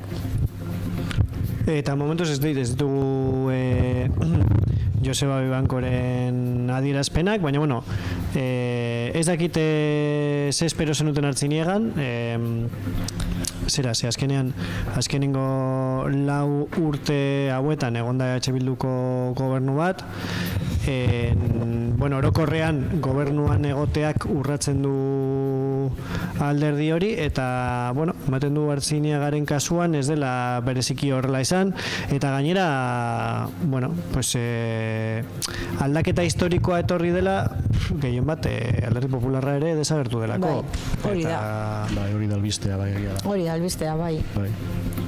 Bai, hori da albistea. Mantentzen du gehiengo hori, eta PP desagertzen da. Bai, eta lehen ikusi ditugu 2019ko emaitzak, eta bai ikusi zen, hori, PP PSOE artean gutxi gora bera daukate bai, eta baina dont legearekin gertatzen dena da desagertzea biak. Bai. Nahikoa esan hori da. Bai, hemen ditugu... Dira heltzen, 100%, gutxi gora bera da... Bai, hori da. Hauek dira 154, eta hauek dira, Ez daki zein den, Ez que berdin, gutxi gora bera. Eguerdian izan ditugun maitzen gatik, genekien Artziniegan boska kopuru gehiago mobilizatu direla. Ez dakit horrek esan iradokitzen duen, Artziniegan oso serio hartzen dituztela udal hauteskundeak. Nik uste dut guztiok, hartzen dugu oso serio. Laudion adibidez. Okondon izan gara beti udal hauteskundetan, partizipazioa gehiena, nik gogoratzen dut, gehiena.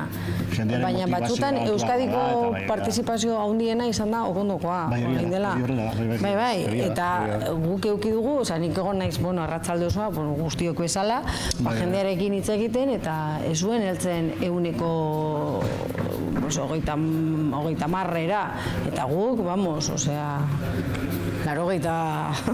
Bai, izaten nuen gehiago, Laudio, Urduña, olako kasuak, ez? Ere txampona erori dela alde batera bestera, oso boska gutxiekin, baina abstentzioak gora egin du. Eta Artziniegan, ez dirudi horrela izan denik, ez? Ez dakit abstentzioak, daukagu hortik, ez dut ikusten. Bagituko dugu, baina ez daukagu fitxa honetan, ez ditugu abstentzioak. Baina EH Bilduk boska gehiago lortu ditu, EH Bilduren mesua kanpaina osoan izan da nahi dugu gehiengo absolutua. Abstentzioa, gora egin du, prinsipioz ere. Orduan ez dakit nortzuk ez dituzten mobilizatu boskatzaileak, baina bai, egin du gora. Oso zaila da jakitea abstentzioa gutxirekin oso zaila da, porque denetarik egongo da hor. Abstentzio horretan dago denetarik. Bai, herri txikietan argi dago, are zailagoa. Nik horregatik esaten dut oso importantea da partizipazioa ikusteko, benetan ikusteko jendea erakusteko zer nahi duen. benetan erakusteko. Bestelan, eske abstentzioa beti erabil dezakegu, ez dugu mobilizatu jende, beti badirudi abstentzioa dagoela hori galdu duen artean, eta ez da horrela izan behar. Horregatik parte hartzea, demokrazia baten parte hartzea... Herri txiki baten ezin dugu iradoki, kasuistika txikia da. Gutxi gora bera berdina, baina hemen bai daude, igual, 10 boto, eta 10 boto herri baten... Bai, adibidez, nire arraro irutuko litzaidake, EH Bilduke jasotako... Igoera doka. 40 boska horiek izatea justo EAJak galdutako kopuru bat... Horregatik ezin duzu esan, hemen dago abstentzioa, edo dago hemen, edo batek daki. Baina, printzipioz, hartzen diagan ere, EH Bilduk bermatu ditu 4 urteko gehiengo absolutua, eta talde bakarri izango du oposizioan, eta ez dut, zinegotzi bat gutxiago egongo dela oposizioan, baina, bueno, esan bezala, berez ez da aldatzen udalaren funtzionamendua, ez da aldatzen, ze gehiengo absoluto batean, berdin dio alderdi bat edo bi izatea oposizioan, ze akordiorako gogoak baituzu ondo, baina ez dira beharrezkoak, beste herri batzuetan gertatuko denarekin alderatuta. Eta hemen baditugu, zera, boska guztiak. 2019 eta orain artean desberdintasuna, gu galdu dugula... Hauek dira eskualde osokoak. Ez dira, bakarrik araba dira. Baina bai, ematen du alderdi, zenbat boska gutxiago. Baina hemen zer dago aiaraldea bakarrik. Bai, baina ez dakite, ez gaude... Dago ere... Orozko, Arakaldo, Artziniega... Baina... Horrela oso zaila da jakitea, porque, claro, baina guri ere oso importantea da, 2 edo 3 eukitzea. Desberdintasun hori oso importantea da. Laudioko datuak klabeak dira. Ez dakit. Momentuz, igo duten alderdi bakarrak dira EH Bildu eta Iara Batuz, okerez banabil, eta berez... eta Vox. Bakaro, Voxek egiten du gora... Errazazan, claro, ez que hori da. Zerotik azten zenean, eta... Baina zero oso ondo daude. Bai, zeroan daude primeran. Txabi, utxiko diazu mesenez gauza bat begiratzen, ze apur bat berago, ze berez EH Bildu gora egin du, baina da 1,1,3, EAJak 1,6an jaitsi du, PSek 1,7an jaitsi du, eta, alere, mantendu da, ze galdu du zinegotzi bat, baina irabazi du beste bat. Omniak 1,24an ikusi ditu bere emaitzak murriztuta. PPek 1,20an iaia, eta, 1,20 horrek bere emaitza izan da zinegotzi bakarra ere galdu duela. Eta, bai, aipatzen zuen Almudenak Voxek gora egin duela, eta egia da, nabarmen egin duela gora, ia bikoitza lortu duela, baina alere da oso indar anekdotikoa eskualdean. Oso, baina egia da, hori ere egia da. Honetan, edo laudio kasuan adibidez, inkestek kalekin dute, argi de garri. Inork izuen espero, agian, batez behizan da, Omniaren emaitzak, ez da, agian hori kolokan jarri egin dutena, gaur arte, EITB Focusek eta hori ateratako inkesta horiek, ez da, eta, egia da, zinegotzien zenbakien aldetik, mantentzen dituzte euren 3 zinegotzi horiek, baina, bosketan behirakada bat badago, eta gero EH Bildu eta EAJaren arteko alde hori inkestek behintzat ez zuten adierazten ematen, ez da? Berez laudio izan da EITB Focusen, biztanleko puruen gatik. Sartu den bakarra, baina, bueno, inkestak dira, beti balio dute, joera... Horregatik esaten dugu beti botoak zenbatu behar dira, eta gainera eske, klaro, nik daukat bi datu desberdinak, 30 edo 29 botoengatik, baina, klaro, hori esaten dugu kopuru osoan, baina, kero, dont legearekin, igual, 5 edo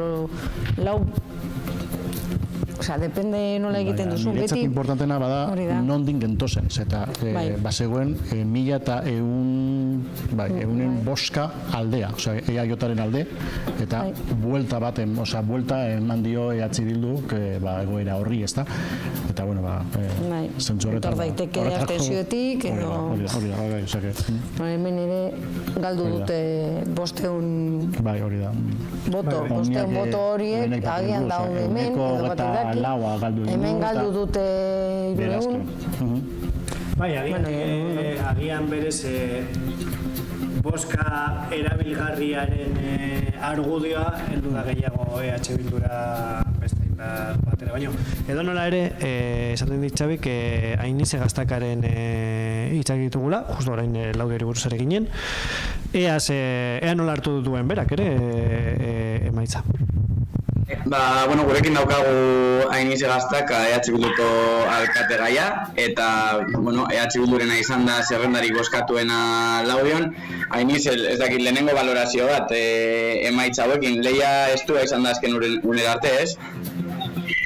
Bai, a ber, egia esan, zinugu besterik esan, oso pozik gaudela, oso ilusionatuta, lan egiteko gogo handiarekin, eta topera gaudela, bai, horrek bai.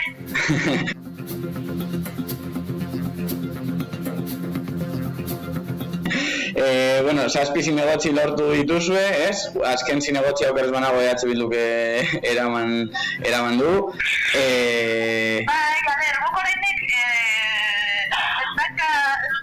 ez daukagu oso harri horrela den, konfirmatzeko edo nahiago dugu lezeko konfirmatu horrela den, baina bai, hori ematen du. Bale, eta hipotezietan sartuta, azken konfirmazio horren zain, 7 zuek, 6 PNV-ek, hor Omniak 3 lortuko zituen, eta PSek bat. Ez dakit, nola ikustu duzun apur bat, balizko panorama, ez? Bai, balizko koalizioen artean, eta... Horretik ez gara horretan sartuko, gaur bazpatzera goaz, hau izan da zerrenda honetan hauteskundeak irabazten duen lehenengo emakumea naiz, kasu honetan, eta gaur bazpatzera, hauteskundeak irabazi ditugula, eta diaria jarriko gara hitz egiten, benetan hitz egingo dugu jende guztiarekin, eta ordutik aurrera ja ikusiko da. Bale, Ainiz, igual azken mezu bat, ez? Aldaketa aldarrikatzen zenuten, ez? Kanpaina hasi denetik, eta aldaketa hori, lortu duzue haute txontzietan. Ez dakit, azken mezu bat, bai zuengan konfiantza jarri duten Laudioarrengan, eta orokorren udalerriari igual. Bihotzez, mila esker, benetan aldaketa borrakatuko irauzti dugu hauteskundeetan, baina orain borrakatuko dugu egunero horrengo legegin taldian, eta ilusio hori sortu dena herrian nahi dugu hemendik aurrera handitzea oraindik ere gehiago. Oso ondo, Ainize Gaztaka, mila esker gurekin hitz egiteko tarte bat ateratzeagatik. Mila esker izagatik. Hor genituen Ainizeren hitzak, ez dakit Ainizek berak ez zuen oso argi agian. Neskoak dira edo? Agian egin diogu elkarrizketa 100% era heldu baino lehen, baina, nik uste ere bere kasuan zegoela ez uste apur bat, ez? Normala da ere horrelako gauzak izatea, hain gutxi, ez dira 30 boska gutxi hori da, eta... Bai, edozin kasutan, Laudio eskualdeko udalerririk handiena izan da, jarri du mahai gainean bozka guztiek balio dutela. 30 euskeria baten ondorioz erabaki da, 7. zinegotzi hori nora doan. Eta, bueno, apur batzuk esaten zenuela, ez? Bueno, ez que izan leke 8 edo 10, Osa, termino absolutuetan bai dira 30, baina gero 7. zinegotzi hori lortzeko agian badira 2 edo 3, horregatik esaten dut, nik hasieratik esan dut, ze importantea den parte hartzea. Eske batzutan dira, boska bakar batek bere eragina du, batzutan guri gertatu zaigu, dinot, azkenen igual laudioen ez da erresa, baina guri gertatu zaigu kondon esatea, bakarrik joaten badira, eta gero itzekiten duzu, eske jakingo banu, hori jakin behar da, hori jakin gabe, egin behar da. Claro, jakin gabe bai, baina jakin da, eta eraten duzu, horregatik parte hartzea oso importantea da, beste batek ez erabakitzeko. Bueno, donore, Ainizek ez digu gauza handirik argitu, ez? Uste dut... Bueno, esan leike hori, lehenago izatea, pizka bat prudentzia batzutan... Gaur ospatzeko gaua da, eta hori da, Bai, printzipioz hori, ospakizunarekin geratu gara, baina, bueno, argi dago, printzipioz...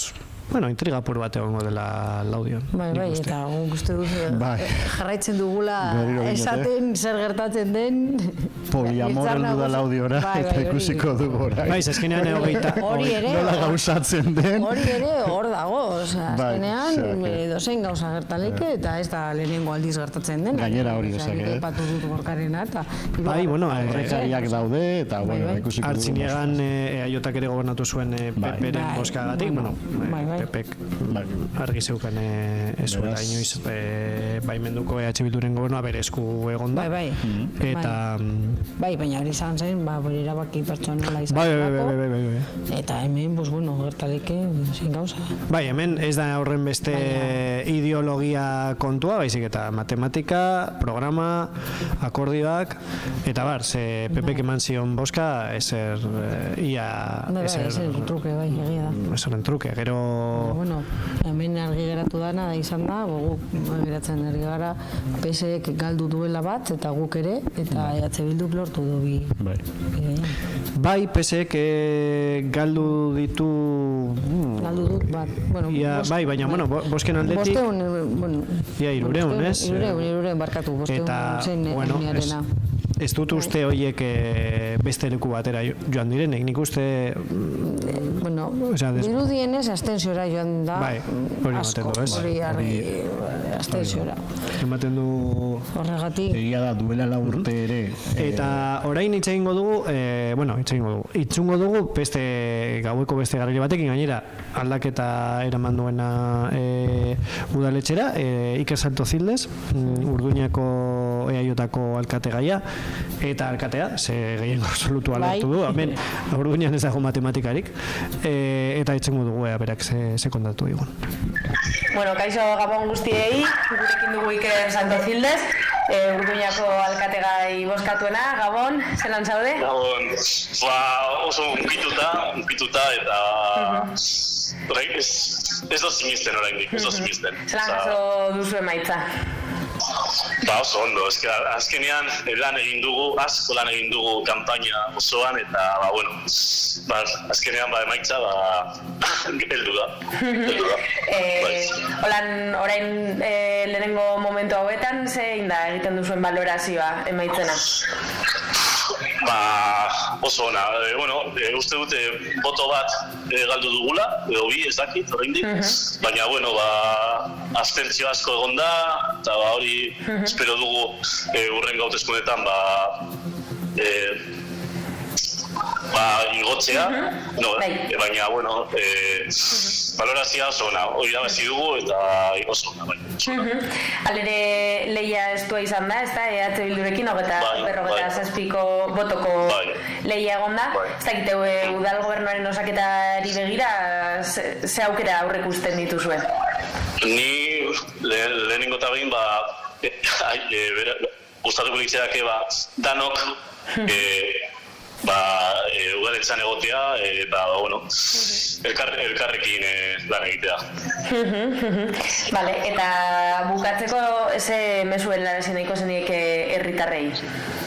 Eskerrik asko bozkatzeagatik, parte hartzagatik, eta, bueno, espero estar a la altura, ¿no?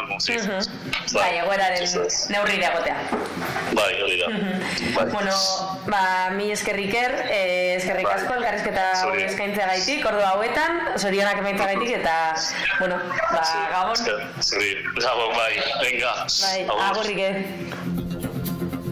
Bueno, hori izan ditugu Ikerren hitzak. Oraindik neurria hartzen, kargu berrira, berak aitortuta, bueno, espero du jarri dioten ardurari, bueno, modu okian erantzutea, eta aipatu duena, nik uste ere hori bitxia dela, boska bat galdu, baina ere gehiengo absolutua lortu, lehen ere, bueno, aipatu duzuna, zein garrantzitsua den mobilizatzea, eta bueno, eta kasu honetan oso adierazgarria izan du Urduñan. Urduñan EH Bilduren 12 urteko gobernuari amaiera eman dio EAJak, eta bueno, ikusiko dugu urrengo 4 urteetan Ikerrek esaten zuen, bueno, nahiko lukela bueno, alderdi guztiek, edo bueno, alderdi guztiek bi dira kasu honetan Urduñan edo zinegutxi guztiek bueno, udalean lan egitea, baina gehiengo absolutu honekin ez dakit ez dut egia esan da, ez dago behar askorik horretarako. Zeran ikusten duzu, Almudena ikusten zaitut holan...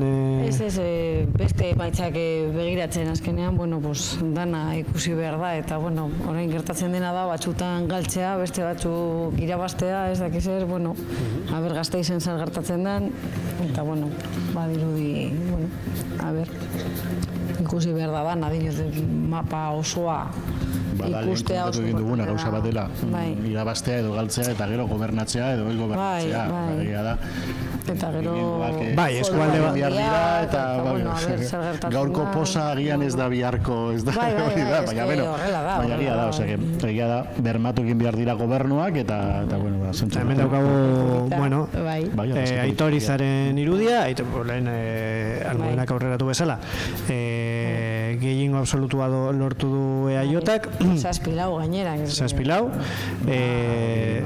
Sekula guardia da eta...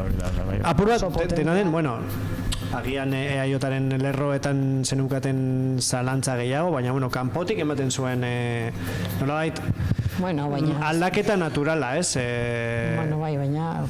Egin behar dena, ez du bukatzen, baina... Oso hautagai potentea da Aitor Iza, oso saguna, oso, bueno, uste dute...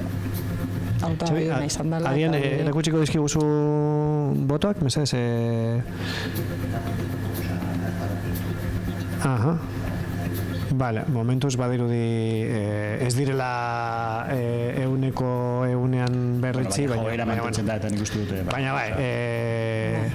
bai, argita garbi Aitor Iza izango da urrengo alkatea. Eta, bueno, irekiko da, Haurrezkon irekiko dela aro berri bat, ze ja ez dira egongo bi alderdi oposizioan, gainera hori, osea, gobernuan egon den alderdia edo plataforma ez da oposizioan egonda. Ez da egongo, osea, beraz, claro, bada. Egoera nahiko ezoikoa da, agian, bueno, adiek bere ziklo historikoa bukatutzat jo du. Bueno, batzutan ere horrela sortzen dira gauzak, ez? Bai. Omnia berez ere horrela sortu zen, ez? Tokiko gatazka batekin, plataforma bat, plataforma herritar horrek ematen du jauzia alderdira. Eta adieren kasua antzeko izan da. Agian, bueno, jarritako helburuak bete ditu, edo, bueno, ere hori agortzen da ziklo historiko, agortzen dira ere indarrak, orduan, orain nola biteko normaltasunera itzuliko gara Orozkon, bi indarre nagusiekin, okerez banabil ere PPek bere garaian izan zuen zinegotzia Orozkon, baina esaten dugu, normala da, baina eske plataforma independiente sortzen denean, gero dana, eske ezin duzu ez dakit 2019ko emaitzak ditugun ala ez, bigarren fortzua ikusteko nori izan zen, bizkatera ikusteko baina, Orozkon uste dut bigarren indarra izan zela ere aiota. Baina argi dago... Horregatik, eskadikoak izan like... Okondon ere halako saltzak izan dituzue baino gehiagotan, ez? Okondo da beste...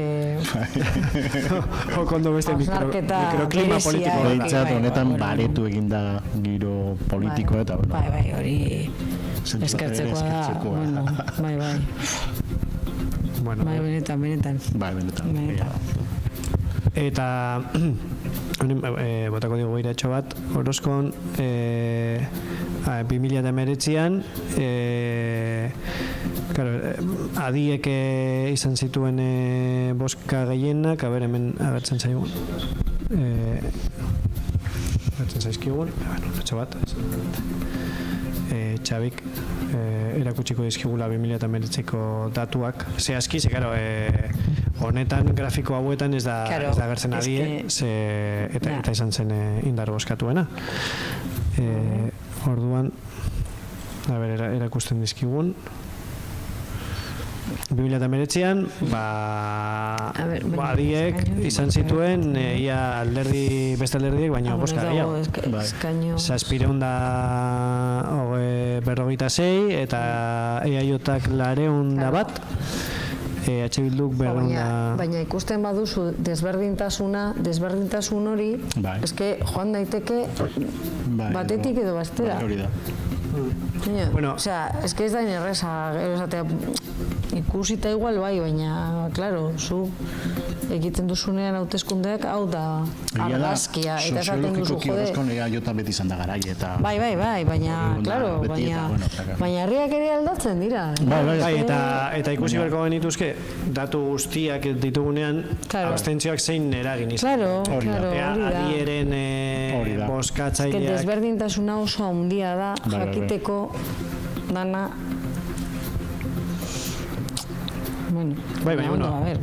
EH Bildu pasa da bi zinegotzi izatetik okerrez banabil lau izatera baina hori don legea bai, claro, eske hori da kolore politiko claro, eske hauek desagertuta eske dago bien artean egiten bada eta ez iruen artean baina dira 7 lau dira 6, 5 bada desberdintasun handia da eta nik uste dut alde batetik da EAJaren programagatik baina hemen ere aipatu behar da hautagaia importantea dala edo izan dala principios oso ezaguna da etorri izago hori ere kontutan hartu behar da eta bai, nik uste hor kaldera ikurra handia zela hori benetan Elkarrekin Podemosek lortuko zuen bideratzea apur bat adieren masa kritiko hori eta ematen du ematen du naiz eta hori individualki edo norbanako babesa jaso arren ez duela trasbase hori egiteko aukerarik izan eta esan bezala bi indarrekin geratu garela esan bezala EH Bildu eta EAJ gehiengo absolutuarekin eta EH Bildu eta beste, bidean desagertu zaigun beste alderdi bat ez dakit urrengo 4 urtera segertatuko den, ez dut uste adie berpiztuko denik, baina arraroa irudituko litzaidake orain Amurrio bai, Elkarrekin Podemos auskalo baina bai, ematen du aukera politikoak eros eta gehiago murrizten direla zentzu horretan, ez dutelako lortzen emaitza esanguratsuak mapa politikoan kokatzeko. Esan dugu talde independenteekin, edo talde berriekin, Elkarrekin Podemos, ez dauka ez da 15 urte. Baina PP-eri eta PSOE-eri ere gertatu zai. PSOEk, PSek aurkezten ditu zerrendak leku guztietan, eta bakarrik Amurrion eta Laudion izango dute ordezkaritza. Ez eta, Artziniagan egin dute gora, baina, baina langatik. Laudion omniak ere beherantzko joera du, zaila da, mantentzen dela, baina da, eroen maitxik onenak izan ziren 2015ean, eta handik gora, handik ona, beruntzu da, hori egia da, naiz eta mantendu hiru zinegotzi, eta okondu gauza bera gertatzen da, naiz eta mantendu desberdintasuna da, handiagoa, guk irabazi genuen zazpigogatik. Komentatzen ere, ea zer nolako etorkizuna izango duten, balako alderdi edo plataformak edo hori, ez da? Okondu hori zazpi botogatik irabazi genuen, eta orain uste dut 30, asko dira gure zensuarekin, Eta ez dakite, zuek uste duzuen, ikusten du aukera politikoak murrizten direla behintzat tokiko tasunean, aukera ikusten duzue hori errepikatzeko, adibidez, hauteskundu nagusietan eta Madrilen islatzea ere... Claro, horregatik, alde batetik ez daukate zer ikusirik. Udal hauteskundeak eta foru hauteskundeak ez daukate zer ikusirik orokorrean. Egia da, ikusi duguna eta zorionez, eta hori eskartzekoa da, Euskadiko jendeak argi dauka, orain egin duguna izan da udalak eta foru aldundiak. Batzutan badirudi PP eta PSOEen artean dagoela dana. Eta argi dago, behintzat, Euskadiko alderdiak plazarotu dugula ondo zer den orain, zer dagoen orain zalantzan edo jokoan. Horregatik, eta ikusten da, naiz eta debatea eramatea Madrilera, eske izan da, Ayuso eduki dugu hemen, ez dut ulertzen, argi geratu dala, behintzat Aiaraldean ikusiko dugu gero Gasteizen zer gertatu den, edo Gipuzkoan, edo ikusiko dugu, dana ikusi behar da, baina behintzat hori eskertzekoa da gure lurraldean argi eukitzea zertan datza hau. Eta gero ikusiko dugu zer gertatzen da hauteskundetan, baina aipatu duzu ez, batzutan interesgarria dela alderatzea foru eta udal hauteskunden emaitzak, ikusteko zein den eragina tokiko. Horietan bai badago lotura, ez da? Baina historikoki ere nabaritu da, hauteskunde orokorretan, duela, orain ez dut oso ondo goratzen, duela 8-9 urte ere Podemosek sekulako arrakatzen zuen. Claro, gero Araban gertatzen dena da, eta hori ere gertatzen da, Gasteiz pisu oso handia daukalako, irabazi duen guztiok. Podemos, PP, PSOE, eta guk. Ezaten duzu, trasbasean non dago, nola gertalik, hain desberdintasun hori, ez da, eta ikusi behar da ere emaitzak, porque, holan ikus dezakegu zer gertatuko den abenduan hauteskundetan. Fokoa desberdina da, eta, segurazki, hemen PP eta PSOEk izan ez dituzten emaitzak, desberdinak izango direz, eta... Baina berriro plazaratu behar dugu, oso importantea da Madrilen ere eusko taldeak profil propioa eta... Eta zein neurrian hartzen dute EAJak eta EH Bilduk udal foru hauteskundeen emaitzak termometro gisa orokorretara begiratzeko. Abia puntu bezala ondo, baina egia da Oso gertu daude gainera, baina eske bakarrik aiaraldea ikusten ari gara. Hori da. Eta ez dauka zer ikusirik adibidez. Dinot, Araban gertatzen dena, eta nik esaten dut, nik senatua ezagutzen dudalako eta senataria naizelako, eta argi dago ez baduzu irabazten edo ez pasara bigarren fortzua kanpoan geratzen zarela, eta guk egon ginen 28 urte senatarik gabe, eaiotak, eta bilduk ez dakit noiztik edo ez dakit eduki duzuen.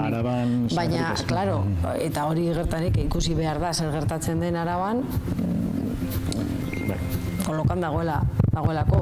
Eta, klaro, aiaraldean ikusten dugun emaitzak ez daukate zer ikusirik, Araban gertatzen Aintzat hartu behar da, Araba 160 mapiko dela Gasteiz. Claro, baina zer gertatzen den Gasteizen, ematen du Araban, gero, hauteskunde orokorrean, hori 105 eukitzeko, grupo parlamentario eukitzeko, kongresuan, senatuan eukitzeko 1, 3 edo 0, eta orduan, hombre... Esan nahi dut, nahiz eta argi.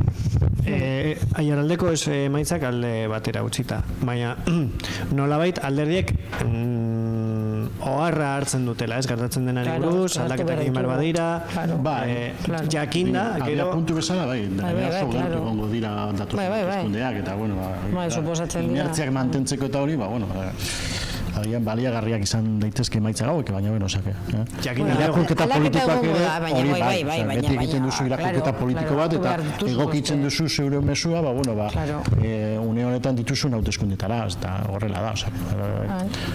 Eta gero ere, kontutan hartu behar da, adibidez, gertatzen da Valentzian, hemendik aurrera Madrilen izango dugun giro politikoa izango da, ez dakiz gertatu den Madrilen, Ayusok gehiengo absoluta lortu egin duen, edo Almudenak esaten duena, Valentzian, el Pacto del Botánic, eta... Hori da. Claro, beste klabe batzuetan sartzen gara, eta, claro, eta gure lan izango da, gure profil propio hori, jendeak ez hasteko, eta hori, ez da, hori da. Zarata mediatiko horietan, Madriletik datorren zarata mediatiko batzutan oso zaila da, nahiz eta udal hauteskundeak izatea edo foru eta ja orokorrean gaudenean hori ja da islatzea oso zaila da. Esan nahi dut, argi dago, hartzekotan emaitza batzuk aintzatatzekotan izango dela foru hauteskundetakoak, udal hauteskundetakoak baino. Baina, foru hauteskundetan ere, hiru barruti desberdinak dauden ez ere, bere eragina izan dezake ere, baina, Almudenak izan duen lehen ere, Gasteizko eragin hori, adibidez, gure eskualdean peperen presentzia dagoena, baina Gasteizen, eta horrek mugitzen du. Zirkuskripzioak dira. Biltzan batzutarako, baina kongresu edo senaturako bakarra izango da, eta hori, haun gure boska saltzen dira, eta zeu pentsa ikusten badugu, hori da orokorrean, esaten badugu, ikusten badugu orain Valentzia mantentzen duela PSek, antza dauka, behintzat, kanpotik, antza dauka, Pedro Sánchez jarraituko duela presidentea izaten.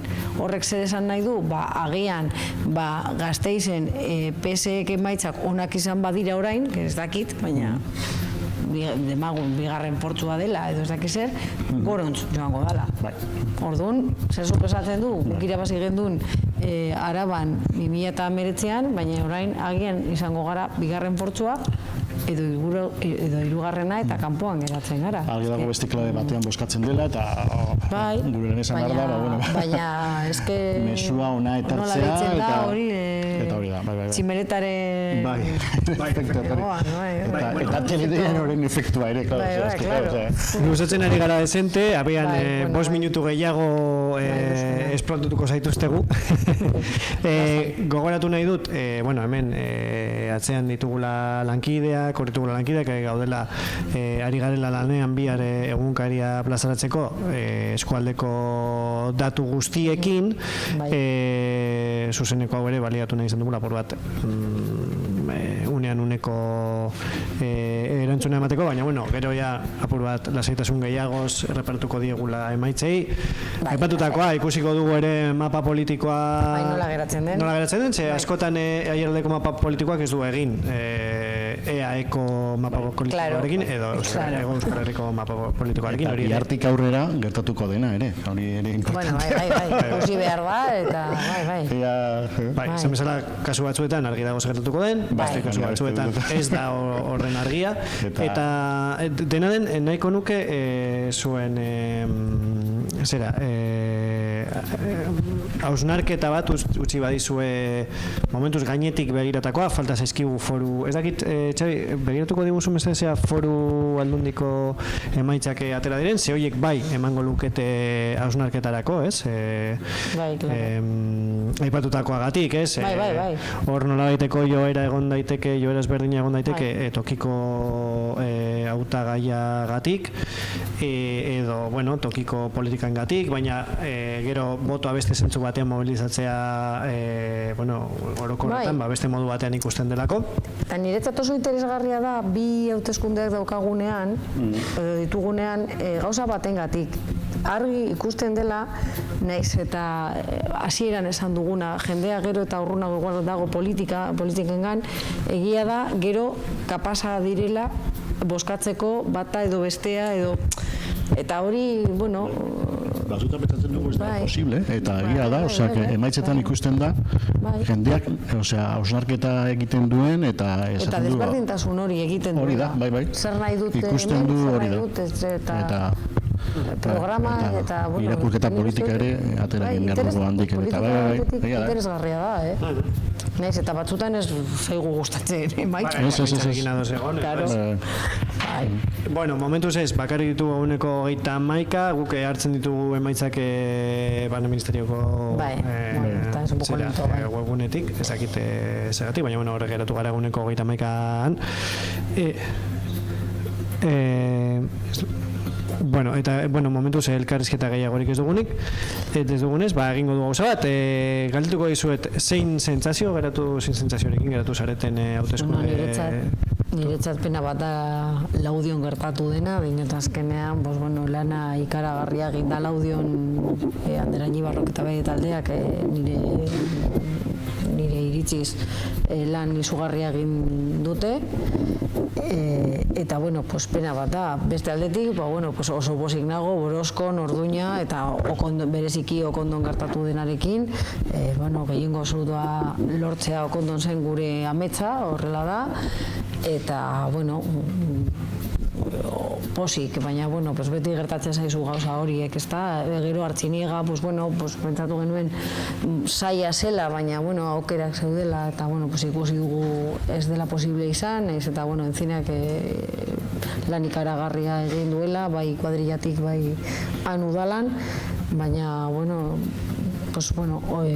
ikusi behar da orain mapa osoa, Araba osoa, eta ikusteko zer gertatzen den Foru Aldundiarekin, zer gertatzen den Gasteizko udalarekin, ikusi behar da dana, baina aldean edo gure komarkan, nahiko ondo, ezta? Arrankudiagan espero genuena gutxi gora bera, Barakaldon ere, ez da sorpresa hundirik izan, baina niretzat ikaragarria izan da Laudion gertatu dena. Inigo, niretzat ere Laudiokoa sorpresa, eta sorpresa ona, espero genuen igoera, eta egia da, kanpainan zehar egin, edo esan dugu, batez be gure koordinatzaile nagusiak, gaur gau magikoa izango dela, eta magia egingo genuela, eta bintzat, emaitzetan Laudion, EH Bilduk magia egin du. Hemendik, Ainiz eta ekipori zorindu nahi nieke, eta zergatik ez gobernuan egon garenok eta badakigu zer den alako edo gaur bezalako gauak, horregatik Ander Añibarru eta bere ekipoari animoak, eta azken finean Laudio ez da bakarrik 6 negotxiekin kudiatuko, azken finean guztien artean hitz egin behar dugu, eta elkarrizketarako beti pres egongo gara, azken finean argi eta garbi Laudio herri abertzale bat da, eta guztion artean garaiko liskarrak eta hori atzean uzten ditugun, eta geure herriarekin konpromitzen garen, eta guztion artean Laudio bat bezala edo hobe bat lortzen dugun. Eskualde mailan zorionduak ere Joseba Ibankori lortutako emaitzengatik, gainontzeko alkate gaiak izan derinei eskerrik asko lan egin duten lanagatik, eta eajotari zorionak lortu egin duten alkatetzengatik, eta gaur ez da ezer amaitzen, gaur azten da dena, biharko lana hasi bihar gara pentsatzen, eta guztion artean, eta herriak hori nahi du, guztion arteko elkarlana, eta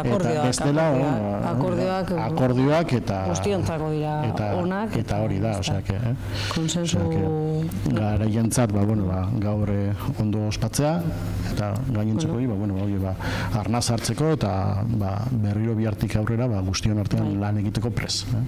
Hori da. Edertu, mil esker, ez bakarrik Almudena eta Iñigori, baita Oianari, gurekin egon dela, guk esan bezala, oraindik daukagu lan desente, aurretik, hemen ikusi ditzakezue lankide batzuk, hortik ditugu beste batzuk, kamaran bestaldean ditugu Txabi eta Patxi, egon direla hemen, teknika guztia baliatzen. Eskerrak zuei ere, egindako lanagatik, ez dute aukera polita, eta gonbidapenagatik, eta bai.